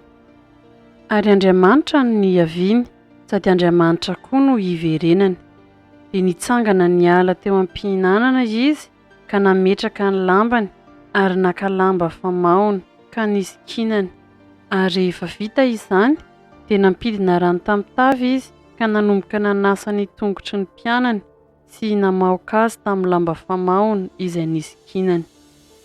Dia nakeo amin'ny Simona Petera izy, fa hoy Petera taminy: Tompoko, ianao va no nasan'ny tongotro? Jesosy namaly ka nanao taminy hoe: izay ataoko dia tsy fantatrao ankehitriny, fa ho fantatrao raha hatr'izay. Fa hoy Petera taminy: sanatria raha hanasa ny tongotro ianao? Jesosy namaly azy hoe: raha tsy ho sasako ianao dia tsy manana anjara amiko. Dia hoy Simona Petera taminy: Tompoko, tsy ny tongotra ihany ary fa ny tanako sy ny lohako koa. Fa hoy Jesosy taminy, izay efa nandro tsy mila ho sasana afa-tsy ny tongotra ihany fa efa madio avokoa. Ary ianareo dia madio nefa tsy ianareo rehetra, fa fantany ilay efa hamadika azy, koa izany no nilazany hoe tsy madio avokoa ianareo rehetra. Ary rehefa voasasany ny tongony dia nandray ny lambany izy ka nipetraka indray dia nanao taminy hoe, fantatrareo va izay nataoko taminareo? Ianareo manao ahy hoe mpampianatra sy tompo, ary marina ny filazanareo, fa izany tokoa aho. Koa raha izao, tompo sy mpampianatra aza no nanasa ny tongotrareo, ianareo kosa mba tokony hifanasa tongotra. Fianarana no nomeko anareo mba hanaovanareo araka izay nataoko taminareo. Lazaiko aminareo marina dia marina tokoa, ny andevy tsy lehibe noho ny tompony na ny iraka noho ny maniraka azy. Raha fantatrareo izany dia sambatra ianareo raha manao izany. Tsy milaza anareo rehetra aho fa fantatro izay novidiko, fa mba hatanteraka ny soratra masina hoe, izay hiomana ny mofoko no nanangana ny ombelahiny tongony amely ahy. Hatramin'izao dia milaza aminareo aho. Raha tsy mbola tonga izany, mba hinonareo rehefa tonga, fa izao no izy. Lazaiko aminareo marina dia marina tokoa, izay mandray izay irahiko dia mandray ahy, ary izay mandray ahy dia mandray izay naniraka ahy. Rehefa nilaza izany Jesosy dia nangorohoro ny fanahiny ka nanambara hoe izy, lazaiko aminareo marina dia marina tokoa fa ny anankiray aminareo no hamadika ahy. Dia nifampijerijery ny mpianatra ka nieritreritra izay iray nolazainy. Ary nisy mpianatra anankiray nipetraka nihinana teo anilan'i Jesosy dia ilay tiany Jesosy. Simona Petera nanatsika azy ka nanao taminy hoe lazao izay izy. Ary raha mbola nipetraka tahaka izany izy dia niraika ao amin'ny tratran'i Jesosy ka nanao taminy hoe, Tompoko, iza moa izany? Dia namaly Jesosy ka nanao hoe, ilay omeko ny sombo-kanina lemako no izy. Ary rehefa nolemany ny sombo-kanina dia noraisiny ka nomeny an Jodasy anak Simona Iskariota. Ary manaraka izany no nidiran'ny Satana tao aminy, ka hoy Jesosy taminy, izay ataonao dia atao faingana. Fa tsy nisy tamin'izay nipetraka nihinana na halala ny antony nilazany izany taminy, fa nataony sasany fa satria Jodasy no nitondra ny kitapo, no nilazany Jesosy taminy hoe vidio ny zavatra ilaintsika amin'ny andro firaviravona na mba hanome zavatra ho an'ny malahelo. Ary rehefa nandray ny sombo-kanina izy dia nivoaka niaraka tamin'izay ary efa alina ny andro. Ary tamin'izay, no ny efa nivoaka izy dia hoy Jesosy, ankehitriny dia efa ankalazaina ny zanak'olona, ary Andriamanitra no ankalazaina eo aminy. Ary Andriamanitra kosa ankalaza azy amin'ny tenany. Eny, ankalaza azy miaraka amin'izay izy. Anaka, vetivety foana no sisa hitoerako eto aminareo. Hitady ahy ianareo, ary araka ny voalazako tamin'ny Jiosy hoe izay alehako tsy azonareo aleha, dia toy izany koa no lazaiko aminareo ankehitriny. Didy vaovao no omeko anareo dia mba hifankatiavanareo. Eny, aoka ho tahaka ny tiavako anareo no mba hifankatiavanareo kosa. Izany no afantaran'ny olona rehetra fa mpianatra ianareo raha mifankatia. Hoy Simona Petera taminy, Tompoko, akaiza moa ianao? Jesosy namaly hoe, izay alehako dia tsy azonao anarahanay ankehitriny, fa hanaraka ahy ihany ianao raha hatr'izay. Hoy Petera taminy, Tompoko, nahoana tsy mahazo manaraka anao ankehitriny aho, na ny aiko aza dia afoko noho ny aminao. Jesosy namaly hoe, ny ainao va ho afonao noho ny amiko? Lazaiko aminao marina dia marina tokoa, tsy mbola hisy akoho aneny mandra-pandahinao ahy intelo.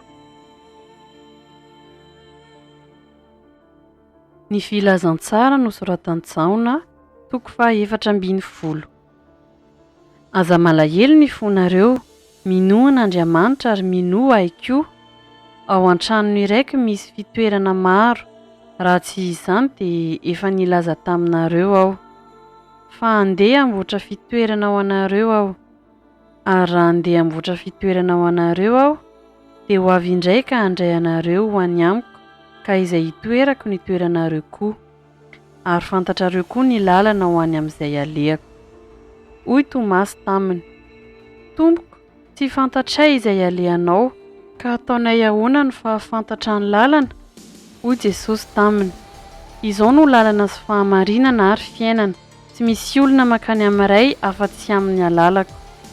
Raha mahafantatra ianareo, dia ho nahafantatra ny raiko koa, ary hatramin'izao dia mahafantatra azy ianareo sady efa nahita azy. Hoy Filipy taminy: Tompoko, aseho ianay ny ray dia ampy ho anay izay. Hoy Jesosy taminy: Izay ela izay no efa nitoerako teto aminareo, ka tsy mbola fantatrao ihany va ry Filipy? Izay nahita ahy dia nahita ny ray. Koa ahoana nanaovanareo hoe aseho anay ny ray? Tsy mino va ianao fa izao ao amin'ny ray ary ny ray ato amiko? Ny teny izay lazaiko aminareo dia tsy avy amiko izany lazaiko izany, fa ny ray mitoetra ato amiko no manao ny asa. Mino ahy fa izao ao amin'ny ray ary ny ray ato amiko, fa raha tsy izany dia mino ahy no ny asa ihany aza. Lazaiko aminareo marina dia marina tokoa, izay mino ahy ny asa ataoko no ataony koa, ary hanao asa lehibe noho izany aza izy, satria izao mankany amin'ny ray.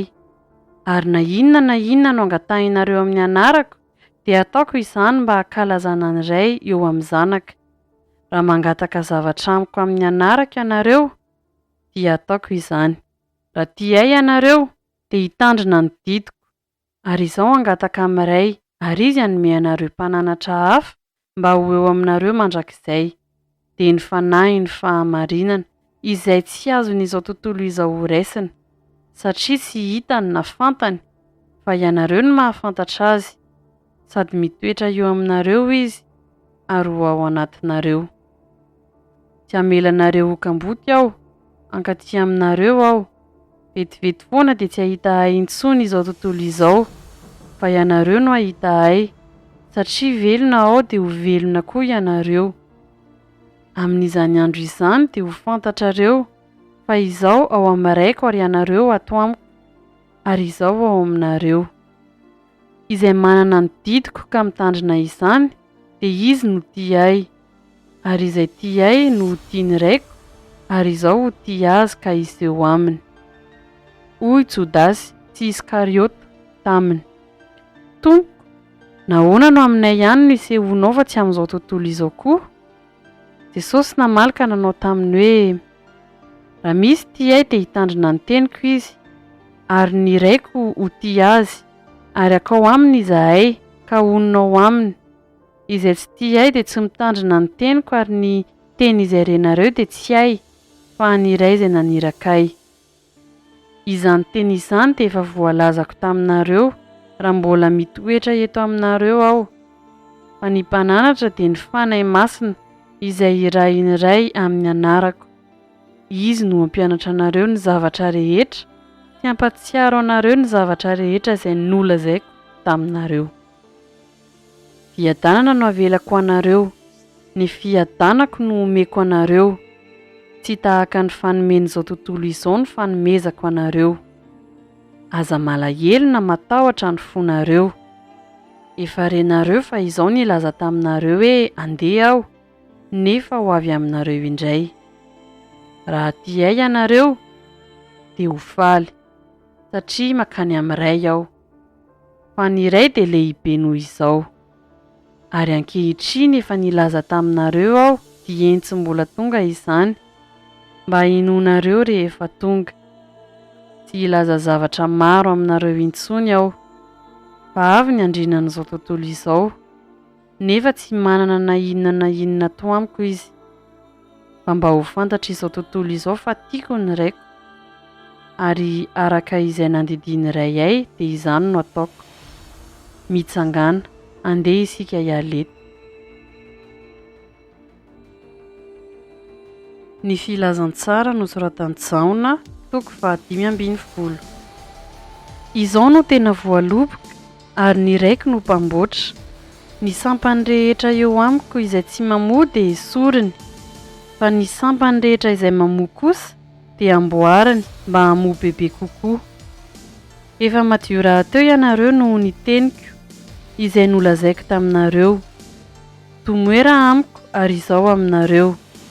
Tahaka ny sampany tsy maintsy mamoa azy, raha tsy miray amin'ny voaloboka izy dia toy izany koa ianareo raha tsy miray amiko. Izao no voaloboka, ianareo no sampany. Izay miray amiko ary izao aminy dia mamoa be izy. Fa raha misaraka amiko kosa ianareo dia tsy mahay manao na inona na inona.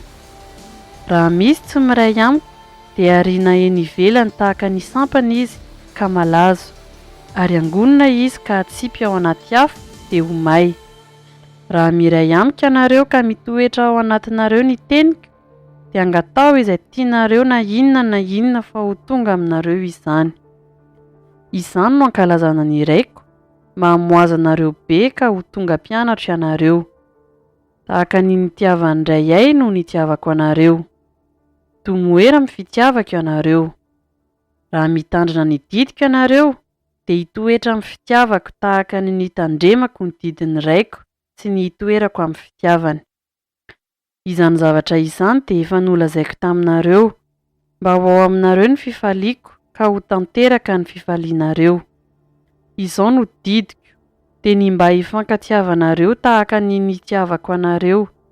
Tsy misy manana fitiavana lehibe noho izao dia ny manolotra ny ainy hamonjy ny sakaizany. Ianareo ny sakaizako raha manao araka izay andidiko anareo. Tsy ataoko hoe mpanompo intsony ianareo, fa ny mpanompo tsy mahalala izay ataony tompony, fa efa nataoko hoe sakaiza ianareo. Satria izay rehetra reko tamin'ny raiko no nambarako taminareo. Tsy anareo no nifidy ahy, fa izao no nifidy anareo, ka nanendry anareo mba handeha sy hamoa ary mba haharetany vokatrareo, mba homeny ray anareo izay rehetra angatahinareo amin'ny anarako na inona. Izany zavatra izany no andidiko anareo mba hifankatiavanareo.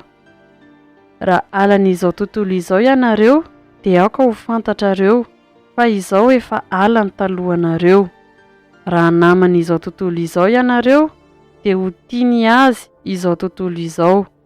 Fa satria tsy naman'izao tontolo izao ianareo, fa izao efa nifidy anareo tamin'izao tontolo izao, dia alan'izao tontolo izao ianareo. Tsarovy ny teny izay nolazaiko taminareo hoe ny mpanompo tsy lehibe noho ny tompony. Raha nanenjika ahy izy dia hanenjika anareo koa, ary raha nitandrina ny teniko izy dia hitandrina ny anareo koa. Fa izany rehetra izany no ataony aminareo noho ny anarako, satria tsy mahalala izay naniraka izy. Raha tsy tonga aoka ny teny taminy dia tsy nanan-keloka izy. Fa ankehitriny efa tsy misy fialana azony atao ny amin'ny elony. Izay mankahalay dia mankahala ny iraiko koa. Raha tsy nataoko teo aminy izay asa tsy nataon'ny olona dia tsy nanan-keloka izy, fa ankehitriny efa hitany sady efa alany ao sy ny raiko koa. Fa tonga izany mba hatanteraka ny teny izay voasoratra ao amin'ny lalànany hoe alany foana ao. Fa raha tonga ny mpananatra izay iraiko aminareo avy amin'iray dia ny fanahin'ny fahamarinana izay mivoaka avy amin'iray dia izy no vavolombelona hanambara ahy.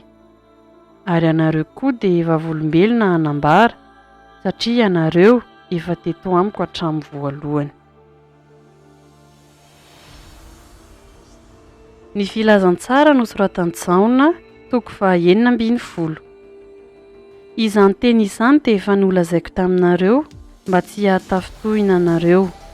Androkanareo hiala amin'ny sinagoga izy. Eny, ho avy ny andro ka ataon'izay rehetra mamono anareo fa manatitra fanompoam-pivavahana ho an'Andriamanitra izy. Ary izany no ataony satria tsy fantany ny ray na izao. Fa izany teny izany efa nolazaiko taminareo mba ho tsaroanareo raha tonga ny fotoan'androny. Fa izao efa nilaza izany taminareo.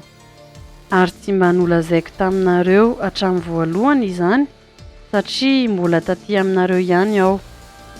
Fa ankehitriny makany amin'izay nanirakay aho ary tsy misy aminareo manontany ahy hoe ankaiza ianao fa satria nilazay izany taminareo aho dia vontona alahelo ny fonareo fa izao milaza ny marina aminareo mahatsara anareo ny fialako fa raha tsy ala aho dia tsy ho avy aty aminareo ny mpananatra fa raha andeha aho dia irahako aty aminareo izy ary raha tonga izy dia ampiaika izao tontolo izao ny fahotana sy ny fahamarinana ary ny fitsarana ny fahotana satria tsy mino ahy izy ny fahamarinana satria mankany amin'iray aho ka tsy mahita ahy intsony ianareo ny fitsarana satria ny andrinan'izao tontolo izao dia efa voatsara mbola manana zavatra maro lazaina aminareo aho nefa tsy zakanareo ankehitriny fa raha tonga ny fanahin'ny fahamarinana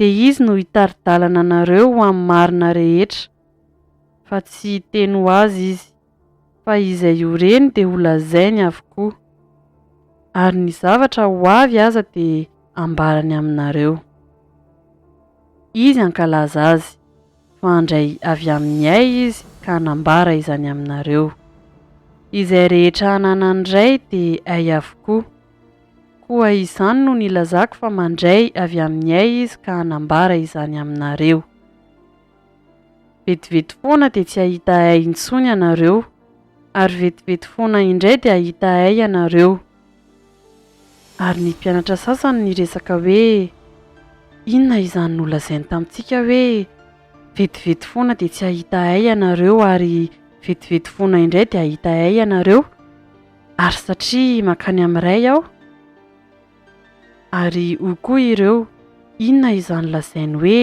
vetivety foana izany tsy fantatsika izay lazainy ary Jesosy nahalala fa tanontany azy ireo dia hoy izy taminy mifanontany va ianareo satria hoy izao vetivety foana dia tsy hahita ay ianareo ary vetivety foana indray dia hahita ay ianareo lazaiko aminareo marina dia marina tokoa hitomany sy hisaona ianareo fa izao tontolo izao kosa hifaly ary ianareo alahelo nefa ny alahelonareo ody fifaliana manampahoriana ny vehivavy raha miteraka satria tonga ny fotoanany fa rehefa velon-jaza izy dia tsy tsaroany intsony ilay fahoriany noho ny fifaliany fa misy zaza nateraka ao ambonin'ny tany ary ianareo dia manana alahelo ankehitriny fa hitanareo indray aho dia ho faly ny fonareo ary tsy misy olona manaisotra ny fifalianareo aminareo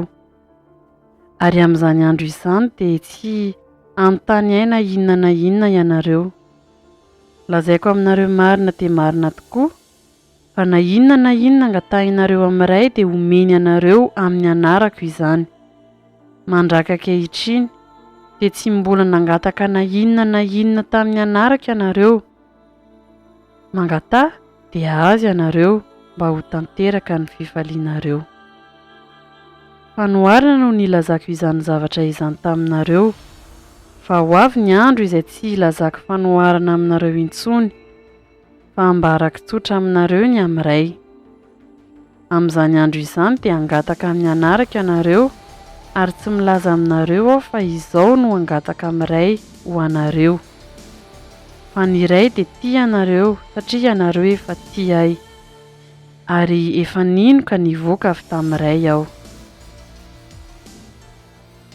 eny nivoaka avy tamin'iray aho ka tonga amin'izao tontolo izao ary hiala amin'izao tontolo izao indray aho ka hankany amin'iray hoy ny mpianany indro milaza tsotra ianao ankehitriny fa tsy manao fanoharana akory ankehitriny dia fantatray fa mahalala ny zavatra rehetra ianao ka tsy mitady olona anontany ianao izany no inonay fa nivoaka avy tamin'Andriamanitra ianao Jesosy namaly azy hoe mino va ianareo ankehitriny indro avy ny andro eny efa tonga izay elezanareo samy ho any amin'ny azy avy ary ilaozanareo irery aho kanefa tsy irery aho fa ny iray no ato amiko izany teny izany efa nolazaiko taminareo mba hanananareo fiadanana amiko aty amin'izao tontolo izao no ahitanareo fahoriana, nefa matokia izao efa naharesy izao tontolo izao. Ny filazantsara nosoratan'i Jaona, 7:20. Rehefa nolazain'i Jesosy izany teny izany, dia nanandratra ny maso no amin'ny lanitra izy, ka nanao hoe: Ray o, tonga ny fotoana, mankalazany zanakao mba hankalazany zanakanao, araky ny nanomezanao azy fahefana amin'ny nofo rehetra, mba hanome fiainana mandrakizay ho an'izay rehetra nomenao azy. Ary izao no fiainana mandrakizay, dia ny mahafantatra anao, izay Andriamanitra tokana sady marina, sy Jesosy Kristy izay efa nirahinao. Izao efa nankalazanao tetỳ ambonin'ny tany. Vitako ny asa nomenao ay ataoko. Ary ankehitriny ray o, mankalaza ay amin'ny tenanao, dia amin'ny voninahitra ny iarahako nanana taminao, fony tsy mbola ary izao tontolo izao. Nasehoko tamin'ny olona izay nomenao ay avy amin'izao tontolo izao ny anaranao. Anao ireny ka nomenao ay, ary notandremana ny teninao. Fantany ankehitriny fa avy taminao izay rehetra efa nomenao ay, fa ny teny izay nomenao ay dia nomeko azy kosa, ary noraisiny ka fantany marina tokoa fa avy taminao aho. Ary nino izy fa ianao no nanirakay. Izao mangataka ho azy, tsy mangataka ho an'izao tontolo izao aho fa ho an'izay nomenao ay, satria anao izy. Ary izay ay rehetra dia anao, ary izay anao dia ay, ary efa ankalazaina eo aminy aho. Ary tsy ho eto amin'izao tontolo izao intsony aho, fa izy ireto no ho eto amin'izao tontolo izao, ary izao mankany aminao. Ray masino, tehirizo ireo amin'ny anaranao izay nomenao ay, mba ho iray ihany izy tahaka ny maha iray antsika. Raha mbola teo aminy aho dia nitahiry azy tamin'ny anaranao izay nomenao ay, ary notandremako izy ka tsy misy very, afa-tsy ilay zanaky ny fahaverezana ihany. Mba hatanteraka ny soratra masina. Fa ankehitriny mankany aminao aho, ary izany teny izany no lazaiko eto amin'izao tontolo izao mba hananana ny fifaliako tanteraka ao aminy. Efa nomeko azy ny teninao, ary alan'izao tontolo izao izy satria tsy naman'izao tontolo izao tahaka ay tsy naman'izao tontolo izao. Izao tsy mangataka aminao mba hampiala azy amin'izao tontolo izao, fa ny mba hiaro azy amin'ny ratsy. Tsy naman'izao tontolo izao izy tahaka ay tsy naman'izao tontolo izao. Manamasina azy amin'ny fahamarinana, ny teninao ny fahamarinana. Tahaka nanirahanao ay ho amin'izao tontolo izao, no mba nanirahako azy kosa ho amin'izao tontolo izao. Ary ho andrety no hanamasinako ny tenako mba hanamasina ny fahamarinanao azy. Nefa tsy ho andrety ihany no angatahako, fa ho an'izay mino ay koa noho ny teniny, mba ho iray ihany izy rehetra tahaka anao ray ato amiko, ary izao koa ao aminao, mba ho ao amintsika koa izy, mba hinoana izao tontolo izao fa ianao no nanirakay. Ary nomeko azy ny voninahitra izay nomenao ay, mba ho iray izy tahaka ny maha iray antsika. Izao ao aminao, ary ianao ato amiko, mba ho tanteraka ho iray izy, mba ho fantatra izao tontolo izao fa ianao efa nanirakay sady efa tia azy tahaka ny itiavanao ay. Ray o, tiako mba ho any amiko amin'izay itoerako ireo izay nomenao ay, mba hahita ny voninahitra nomenao ay izy, fa efa tiay ianao fony tsy mbola ary ny fanorenan'izao tontolo izao. Ray marino, tsy nahalala anao izao tontolo izao, fa izao no nahalala anao. Ary ireto efa mahalala fa ianao no nanirakay. Ary efa nampahafantariko azy ny anaranao, ary mbola ampahafantariko ihany mba ho ao aminy ny fitiavana izay nitiavanao ay, ary izao koa ho ao aminy. Ny filazantsara nosoratan'i Jaona, 7:20. Rehefa voalazan'i Jesosy izany teny izany, dia nandeha izy mba amin'ny mpianany ka nita ny lohasan-drika, gidrona, ary nisy sady teo izay nidiran'izy sy ny mpianany. Ary Jodasy koa ilay namadika azy dia nahalala izany tany izany satria pakao matetika Jesosy mba amin'ny mpianany. Ary Jodasy rehefa nahazo ny miaramila iray toko sy mpiandry raharaha avy tamin'ny loham-pisorona sy ny fariseo dia nakeo nitondra fanily sy fanahy ary fiadiana.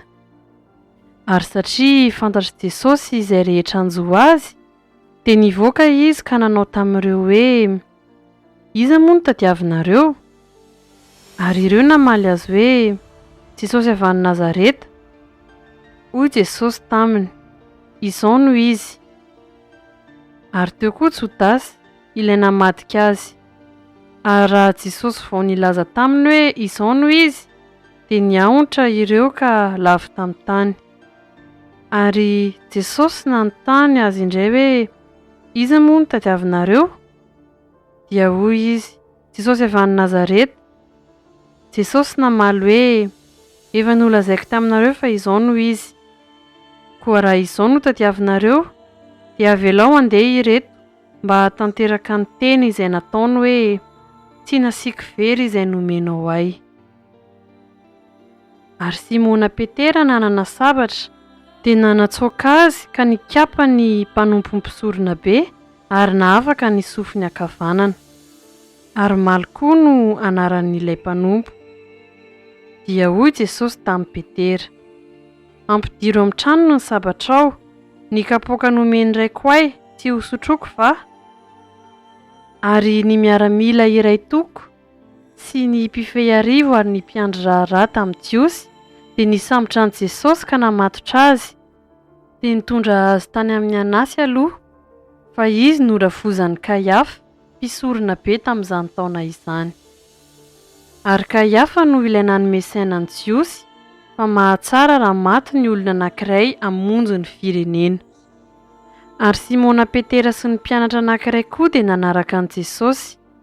Ary fantatry ny mpisorona be izany mpianatra izany dia niara-niditra tamin'i Jesosy ho ao an-kianjan'ny tranon'ny mpisorona be izy. Fa Petera nijanona teo ala-trano teo am-bavahady. Dia nivoaka ilay mpianatra anankiray izay fantatry ny mpisorona be ka niteny tamin'ny mpiandry vavahady dia nitondra ny Petera niditra. Ary io ny ankizivavy mpiandry vavahady tamin'ny Petera, moa ianao mba isan'ny mpianatra io lehilahy io? Hoy izy, tsia. Ary ny mpanompo sy ny mpiandry raharaha namelona afinarina ka nijanona namindry teo fa nangatsiaka ny andro. Ary Petera koa mba nijanona niara-namindry taminy. Ary ny mpisorona be nanadina an'i Jesosy ny ampianany sy ny fampianarany. Jesosy namaly azy hoe izao ny teny miharihary tamin'izao tontolo izao. Izao nampianatra mandrakariva teo amin'ny sinagoga sy ny kianjan'ny tempoly izay iangonan'ny jiosy rehetra. Ary tsy nisy nolazaiko tao amin'ny takona. Ka nahoana no manontany ahy ianao? Ireo niainy no anontany io izay nolazaiko taminy, fa ireo no mahalala izay nolazaiko. Ary rehefa nilaza izany teny izany izy, ny mpiandry raharaha anankiray izay nitsangana teo dia namely tahamaina an'i Jesosy ka nanao hoe izany va ny famalianao mpisorona be? Jesosy namaly azy hoe raha niteny ratsy aho, ambarao izay ratsy. Fa raha tsara ihany kosa, nahoana no dia mamely ahy ianao? Ary dia nasainy Anasy nientina tamin'ny fatorany ho any amin'ny Kaiafa mpisorona be izy. Ary Simona Petera nijanona namindro. Dia nisy nilaza taminy hoe moa ianao koa mba isan'ny mpianany? Fa izy nandaka nanao hoe tsia. Hoy anankiray tamin'ny mpanompo mpisorona be, avan'ilay no kapain'i Petera ny sofiny. Tsy hitako teo aminy, tao anaty sava ianao? Dia nandahy indray Petera, ary niaraka tamin'izay dia nisy akonaneno. Ary Jesosy dia nentiny niala tao amin'ny Kaiafa ho ao anaty rova. Ary maraina koa ny andro tamin'izay, nefa ireo tsy niditra tao anaty rova, fa andrao voaloto fa efa hihinana ny Paska izy. Ary Pilato nivoaka eo aminy teo ivelany ka nanao hoe Inona ny ampanganareo io lehilahy io? Dia namaly ireo ka nanao taminy hoe ratsy mpanao ratsy izy dia tsy mba natolotra ianao. Ary io Pilato taminy, entinareo izy ka tsarao araka ny lalànareo. Hoy ny Jiosy taminy. Izay tsy manam-pahefana afaty olona mba hatanteraka ny tenin'i Jesosy izay nolazainy nanambara ny fomba ny fahafatesana izay efa hiaretany. Ary niditra tao anaty rova indray Pilato dia niantso an'i Jesosy ka nanao taminy hoe ianao va ny mpanjakan'ny Jiosy? Jesosy namaly hoe hevitrao ihany va nanaovanao izany sa nisy hafa nilaza ahy taminao? Pilato namaly hoe moa aho Jiosy, ny firenenao sy ny mpisorona benina ny olotranao tamiko, inona moa no nataonao?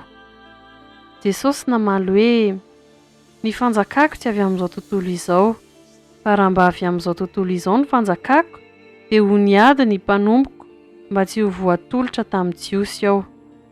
Nefa ankehitriny tsy avy amin'izany ny fanjakako.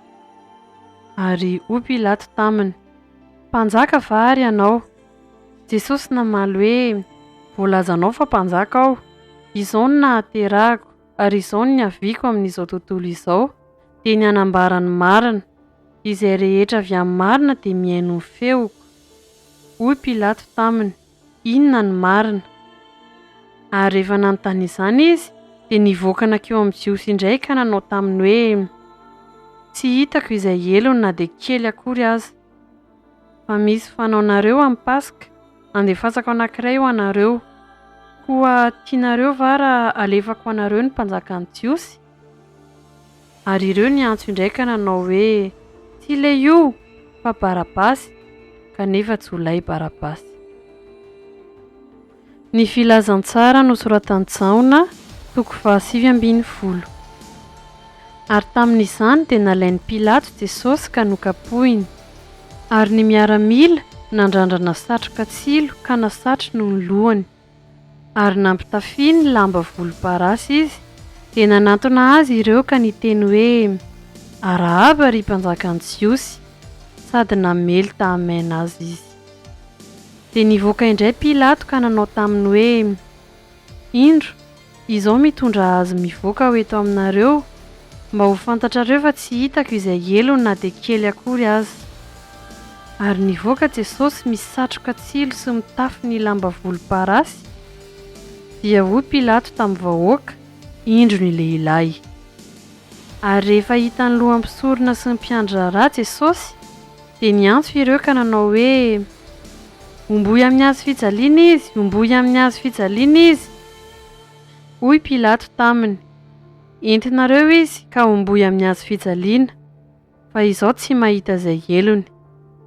Fa ny Jiosy namaly azy hoe izahay manana lalàna, ary araka izany lalàna izany dia tokony ho faty izy satria nanao ny tenany ho zanak'Andriamanitra. Ary noho nireny Pilato izany teny izany dia vao maika natahotra izy dia niditra tao anaty rova indray izy ka nanao tamin'i Jesosy hoe avy aiza moa ianao? Fa tsy namaly azy akory Jesosy. Dia hoy Pilato taminy, tsy miteny amiko va ianao? Tsy fantatrao va fa manana fahefana handefanao aho sady manana fahefana hanombo anao amin'ny hazo fijaliana koa? Jesosy namaly azy hoe ianao tsy manana fahefana amiko akory raha tsy nomenanao avy any ambony, koa izay nanolotra taminao no manan-keloka bebe kokoa. Ary hatramin'izany dia nitady handefa azy Pilato, nefa ny Jiosy niantso ka nanao hoe raha alefanao io lehilahy io dia tsy mba sakaizan'ny Kaisara ianao, fa izay rehetra manao ny tenan'io mpanjaka dia manao teny manohitra ny Kaisara. Ary rehefa reny Pilato izany teny izany dia nitondra an'i Jesosy nivoaka izy ka nipetraka teo amin'ny seza fitsarana teo amin'ny fitoerana atao hoe lampy vato, fa amin'ny teny Hebreo Gabata. Ary andro fiomanana amin'ny Paska ny andro, tokony ho tamin'ny ora 9, dia hoy izy tamin'i Jiosy, indro ny mpanjakanareo. Fa niantso ireo hoe ento, ento, omboy amin'ny hazo fijaliana izy. Hoy Pilato taminy, Omboako amin'ny hazofijaliana va ny mpanjakanareo? Ny lohan'ny mpisorona namaly hoe tsy manana mpanjaka fa tsy Kaisara izahay. Ary tamin'izany Pilato dia nanolotra azy taminy mba hombohana amin'ny hazofijaliana. Dia niraisin'ireo Jesosy, ary izy nitondra ny hazofijaliana dia nakany amin'ny tany atao hoe Karandoha, izay atao amin'ny teny Hebreo hoe Golgota. Teo no nanombohana azy tamin'ny hazofijaliana, ary nisy 2 alay koa niaraka taminy, iray avy teo andaniny 2, ary Jesosy teo afovoany. Ary Pilato nanoratra anarana ka napetany teo amin'ny hazofijaliana, ary izao no voasoratra: Jesosy avy any Nazareta, mpanjakan'ny Jiosy. Ary izany anaran'izany dia novakiany Jiosy maro, fa akaiky ny tanàna ny tany izay nanombohana an' Jesosy tamin'ny hazofijaliana. Ary voasoratra tamin'ny teny Hebreo sy Romanina sy Grika izany. Ary noho izany ny lohan'ny mpisorona tamin'ny Jiosy dia nanao tamin'ny Pilato hoe aza soratana hoe mpanjakan'ny Jiosy fa izao izy no nilaza hoe mpanjakan'ny Jiosy aho. Pilato namaly hoe efa voasoratra dia voasoratra. Ary rehefa voahomby miaramila tamin'ny hazofijaliana Jesosy dia nalainy ny fitafiany ka nozarainy 2, samy nanana ny anjarany avy ny miaramila, ary ny akanjony koa, fa tsy nisy vitrana ny akanjony fa tenona iray ihany. Dia niresaka hoe izy aza mba triarintsika fa aoka hilokantsika ho an'izay azo azy, mba hatanteraka ny soratra masina manao hoe nozarainy ny fitafiako ary nilokany ny akanjoko. Izany zavatra izany no nataony miaramila. Ary nijanona teo akaiky ny hazofijalian'i Jesosy ny reniny sy ny rahavavin-dreniny, Maria, vadiny Klopy, sy Maria Magdalena. Ary no nitan'i Jesosy ny reniny sy ilay mpianatra tiany nijanona teo, dia hoy izy tamin'ny reniny: ravehivavy, indro ny zanakao. Ary io koa izy tamin'ilay mpianatra: indro ny reninao. Ary tamin'izany ora izany dia noraisin'ilay mpianatra ho any aminy izy. Ary rehefa afaka izany dia fantatry Jesosy fa efa vita ny zavatra rehetra tamin'izay mba hatanteraka ny soratra masina. Dia hoy izy: mangetaheta aho. Ary nisy bakoly feno vinaigitra nipetraka teo, ary nisy paonjy feno vinaigitra notohizany tamin'ny hisopa ka nataony tamin'ny vavany. Ary rehefa nanandrana ny vinaigitra Jesosy dia nanao hoe vita, dia nanondrika ny lohany izy ka nanolotra ny fanahiny. Ary satria andro fiomanana ny andro dia nangataka tamin'ny Pilato ny Jiosy mba ho tapahina ny ranjon'ireo, ary esorina ny faty mba tsy ho tratran'ny andro sabata eo amin'ny hazofijaliana, satria andro lehibe izany sabata izany. Dia tonga ny miaramila ka nanapaka ny ranjony voalohany sy ny anankiray koa izay niaraka nombohana tamin'i Jesosy tamin'ny hazofijaliana. Fanonona keo amin'i Jesosy izy dia hitany fa efa maty sahady izy, ka dia tsy mba notapahiny ny ranjony. Fa ny miaramila anankiray nandefina ny lavoany, ary niaraka tamin'izay dia nisy rasy rano nandeha. Ary ilay nahita dia vavolombelona manambara, ary marina ny fanambarany, ary fantany fa milaza ny marina izy mba henoinareo koa. Fa tonga izany mba hatanteraka ny soratra masina hoe tsy hisy ho tapahina ny taolany. Ary hoy koa ny teny iray ao amin'ny soratra masina, hijery izay nolefoniny izy. Ary rehefa afaka izany, Josefa avy any Arimasia, mpianatry Jesosy izy, nefa tamin'ny mangingina ihany noho ny fahatahorany ny Jiosy, dia nangataka tamin'ny Pilato mba azahoany manaisotra ny fatin'i Jesosy. Ary nanaiky Pilato. Dia lasa izy ka nanaisotra ny fatin'i Jesosy, ary tonga koa Nikodemosy, ilay nakao amin'i Jesosy no nialina tamin'ny voalohany, ka nitondra miora sy hazo-manitra voaroaro tokony ho 100 livatra. Dia noraisina ny fatin'i Jesosy ka nofonosiny lamba-paty mba amin'ny zava-manitra araky ny fanaony Jiosy raha mamboatra faty alevina. Ary nisy sa teo amin'ilay nanomboana azy tamin'ny hazo fijaliana. Ary teo anatin'ilay sa nisy fasana vaovao izay tsy mbola nandevenan'olona. Ary teo ny nandevenany an' Jesosy noho ny andro fiomanan'i Jiosy satria teo akaiky ny fasana. Ny filazantsara nosoratan'i Jaona, toko 20. Ary tamin'ny andro voalohany amin'ny herinandro dia nandeha maraina koa mbola maizimaizina akany amin'ny fasana Maria Magdalena ka nahita ny vato voaaisotra tamin'ny fasana. Dia niazakazaka nakany amin'ny Simona Petera sy ilay mpianatra tian'i Jesosy izy ka nanao taminy hoe nalain'olona tao am-pasana ny Tompo ka tsy fantatray izay nametrahany azy. Dia nandeha Petera sy ilay mpianatra anankiray ka nakany amin'ny fasana ary niara-niazakazaka izy roa lay. Ary ilay mpianatra anankiray niazakazaka nioatra ny Petera ka tonga taloha tao amin'ny fasana.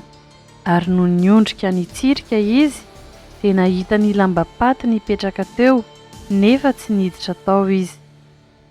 Ary avy koa Simona Petera nanaraka azy dia niditra tao am-pasana ka nijery ny lambapaty nipetraka teo. Ary ny mosara izay nafehy lohany tsy mba nipetraka teo amin'ny lambapaty fa voavalona mitokana. Ary tamin'izay dia niditra koa ilay mpianatra anankiray izay tonga taloha teo amin'ny fasana ary nahita ka nino.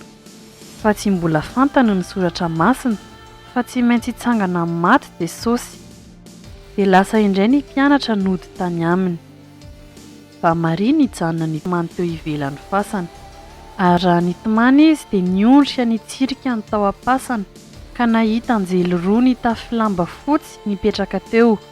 Ny anankiray teo an-doha tamin'ilay nandriany vatin'i Jesosy ary ny anankiray teo an-tongotra. Ary hoy ireo taminy, ravehivavy, nahoana ianao no mitomany? Dia hoy izy taminy, satria nalain'ny olona ny Tompoko ka tsy fantatro izay nametrahany azy. Rehefa nilaza izany izy dia nitodika ka nahita an' Jesosy nitsangana teo nefa tsy fantany io Jesosy. Hoy Jesosy taminy, ravehivavy, nahoana ianao no mitomany? Iza no tadiavinao? Nataony fa mpiandry say izy ka hoy izy taminy, Tompoko, raha ianao no naka azy teto, lazao amiko izay nametrahanao azy ary izao dia haka azy. Hoy Jesosy taminy, ry Maria. Dia nitodika izy ka niteny taminy nanao teny Hebreo hoe Rabony, izany hoe mpampianatra. Hoy Jesosy taminy, aza manindry fa tsy mbola niakatra tany amin'iray aho, fa mandehana makany amin'ny rahalahyko ka lazao aminy hoe miakatra ho any amin'iraiko sy ny rainareo aho ary ho any amin'Andriamanitro sy Andriamanitrareo. Dia tonga Maria Magdalena ka nilaza tamin'ny mpianatra hoe efa nahita ny Tompo aho, sady izany teny izany no nolazainy taminy. Ary rehefa harivan'ilay andro voalohany tamin'ny herinandro, raha voarindrina ny varavaran'izay niangona ny mpianatra noho ny fatahorany ny Jiosy, dia tonga Jesosy ka nitsangana teo afovoany dia nanao taminy hoe fiadanana ho anareo. Ary rehefa nilaza izany izy dia nasehony azy ny tanany sy ny lany voany. Dia faly ny mpianatra raha nahita ny Tompo. Ary hoy indray Jesosy taminy, fiadanana ho anareo. Tahaka ny nandrahany ray ahy no andrahako anareo kosa. Ary rehefa nilaza izany izy dia nanisy fofonaina ka hoy izy taminy, raiso ny fanahy masina na helkiza no avelanareo, dia voavela izany. Ary na aniza kosa ny tsy avelanareo dia tsy voavela izany. Fa Tomasy, anankiray tamin'ny 12 lahy ilay atao hoe Didimo, dia tsy mba teo aminy raha tonga Jesosy. Dia hoy ny mpianatra sasany taminy, efa nahita ny Tompo izahay. Fa hoy kosa izy taminy, raha tsy hitako eo amin'ny tanana ny olatry ny nomboana, ka ataoko eo amin'ny olatry ny nomboana ny ratsan-tanako ary ataoko eo amin'ny lany voany koa ny tanako, dia tsy mba ino aho. Ary noho ny afaka avaloana dia tafangana teo indray ny mpianany, ary teo koa Tomasy. Dia tonga Jesosy Rehefa voarindrina ny varavarana ka nitsangana teo afovoany dia nanao hoe: fiadanana ho anareo. Ary io izy tamin'ny Tomasy: atehefo eto ny rantsan-tananao ka jereo ny tanako, ary atehefo eto koa ny tananao ka ataovy amin'ilany voako, ary aza ho isan'izay tsy mino fa mino. Dia namaly Tomasy ka nanao taminy hoe: Tompoko sy Andriamanitro. Hoy Jesosy taminy: satria nahita ahy ianao dia nino, sambatra kosa izay tsy nahita nefa nino. Ary nisy famantarana maro hafa koa nataon'i Jesosy teo imason'ny mpianatra, izay tsy voasoratra amin'ity boky ity, fa voasoratra izao mba hinoanareo fa Jesosy no Kristy Zanak'Andriamanitra, ary mba hanananareo fiainana amin'ny anarany raha mino ianareo. Ny filazantsara nosoratan'i Jaona, toko 2:20. Rehefa afaka izany dia niseho tamin'ny mpianatra indray Jesosy teo amoron'ny ranomasin'ny Tiberiasy, ary toy izao no nisehony: niaraka Simona Petera sy Tomasy, izay atao hoe Didimo, sy Natanaela ilay avy tany Kana any Galili, sy ireo zanak' Zebedio ary mpianatra roa lahy hafa koa. Hoy Simona Petera taminy: andeha hanarato aho. Hoy ireo taminy: andeha hiaraka aminao koa izahay. Dia nandeha izy ka niditra tsambo kely, ary tamin'iny alina iny dia tsy nahazo na inona na inona akory izy. Ary noho ny efa nazava ratsy ny andro dia nitsangana teo amoron-dranomasina Jesosy, kanefa tsy fantatry ny mpianatra ho Jesosy izany. Dia hoy Jesosy taminy: anaka, manan-kanina va ianareo? Dia namaly azy hoe izy: tsia. Ary io izy taminy: alatsao eo amin'ny sisiny ankavanan'ny sambo kely ny aratinareo dia azo ianareo. Koa dia nalatsany izany ka tsy zakany nakarina noho ny abetsahan'ny hazan-drano. Ary io ny mpianatra izay tiany Jesosy tamin'ny Petera: ny tompo iry. Ary raha reny Simona Petera fa ny tompo iny, dia nisikinana ny akanjo ivelany fa tsy ny akanjo izy, ka nirotsaka teo amin'ny ranomasina izy. Fa ny mpianatra sasany nandeha an-tsambo kely ihany nisarika ny araty feno hazan-drano, fa tsy lavitra ny tany izy fa tokony 200 akio ihany. Raha vao niakatra teo an-tanety izy dia nahita finarina teo sy hazan-drano teo amboniny ary mofo. Hoy Jesosy taminy: analao hazan-drano amin'ireo voazonareo teo. Dia niakatra Simona Petera ka nosarihany ho eo an-tanety ny arato feno hazan-drano vaventy 350, ary na dehibe tahaka izany aza izy dia tsy tritra ny arato. Hoy Jesosy taminy: avy sakafo. Fa tsy nisy mpianatra saina anontany azy hoe: iza moa ianao? Satria fantany ihany fa ny tompo izy. Ary io Jesosy dia nandray ny mofo ka natolony azy dia vao ny hazan-drano indray. Izany no fanitelony nisehon'i Jesosy tamin'ny mpianatra rehefa nitsangana tamin'ny maty izy. Ary rehefa nisakafo izy dia hoy Jesosy tamin'ny Simona Petera: Simona zanak' Jaona, moa ny fitiavanao ahy mihoatra noho ny fitiavany reto? Hoy izy taminy: eny tompoko, ianao malala fa tianao aho. Dia hoy izy taminy: fa ano ary ny ondrikeliko. Hoy indray izy taminy fanondroany: Simona zanak' Jaona, moa tia ahy va ianao? Dia hoy izy taminy: eny tompoko, ianao mahalala fa tianao aho. Dia hoy izy taminy: andraso ary ny ondriko. Hoy izy fanotelony: Simona zanak' Jaona, moa tia ahy va ianao? Dia nalahelo Petera satria izy nanao intelo taminy hoe: moa tia ahy va ianao? Ka hoy izy taminy: tompoko, ianao mahalala ny zavatra rehetra, fantatrao fa tianao aho. Hoy Jesosy taminy: fa ano ary ny ondriko. Lazaiko aminao marina dia marina tokoa, raha mbola tanora ianao dia nisikina ka nandeha tamin'izay tianao. Fa rehefa antitra kosa ianao dia haninjitra ny tananao, ary olon-kafa no hanikina anao ka hitondranao amin'izay tsy tianao. Ary izany no nolazainy anambara ny fomba ny fahafatesana izay ankalazany an'Andriamanitra. Ary rehefa voalazana izany dia hoy izy taminy: manaraha ahy. Dia nitodika Petera ka nahita ny mpianatra izay tiany Jesosy manaraka, dia ilay niankina tamin'ny tratrany tamin'ny fisakafoana ka nanao hoe: Tompoko, iza no hamadika anao? Koa rehefa nahita azy Petera dia hoy izy: Tompoko, inona no amin'ity lehilahy ity? Hoy Jesosy taminy: raha tiako hitoetra izy mandra-piaviko, ahonao izany, fa manaraha ahy ianao. Ary niely tamin'ny rahalahy izany teny izany, fa tsy ho faty izany mpianatra izany. Nefa Jesosy tsy nilaza taminy fa tsy ho faty izy, fa raha tiako hitoetra izy mandra-piaviko, ahoanao izany. Izy no ilay mpianatra izay vavolombelona manambara izany, tsy nanoratra izany, ary fantatsika fa marina ny fanambarany. Ary misy zavatra maro hafa koa izay nataon'i Jesosy, ka raha voasoratra tsirairay avokoa izany zavatra izany, ataoko fa izao tontolo izao aza dia tsy omby ny boky voasoratra. Amen.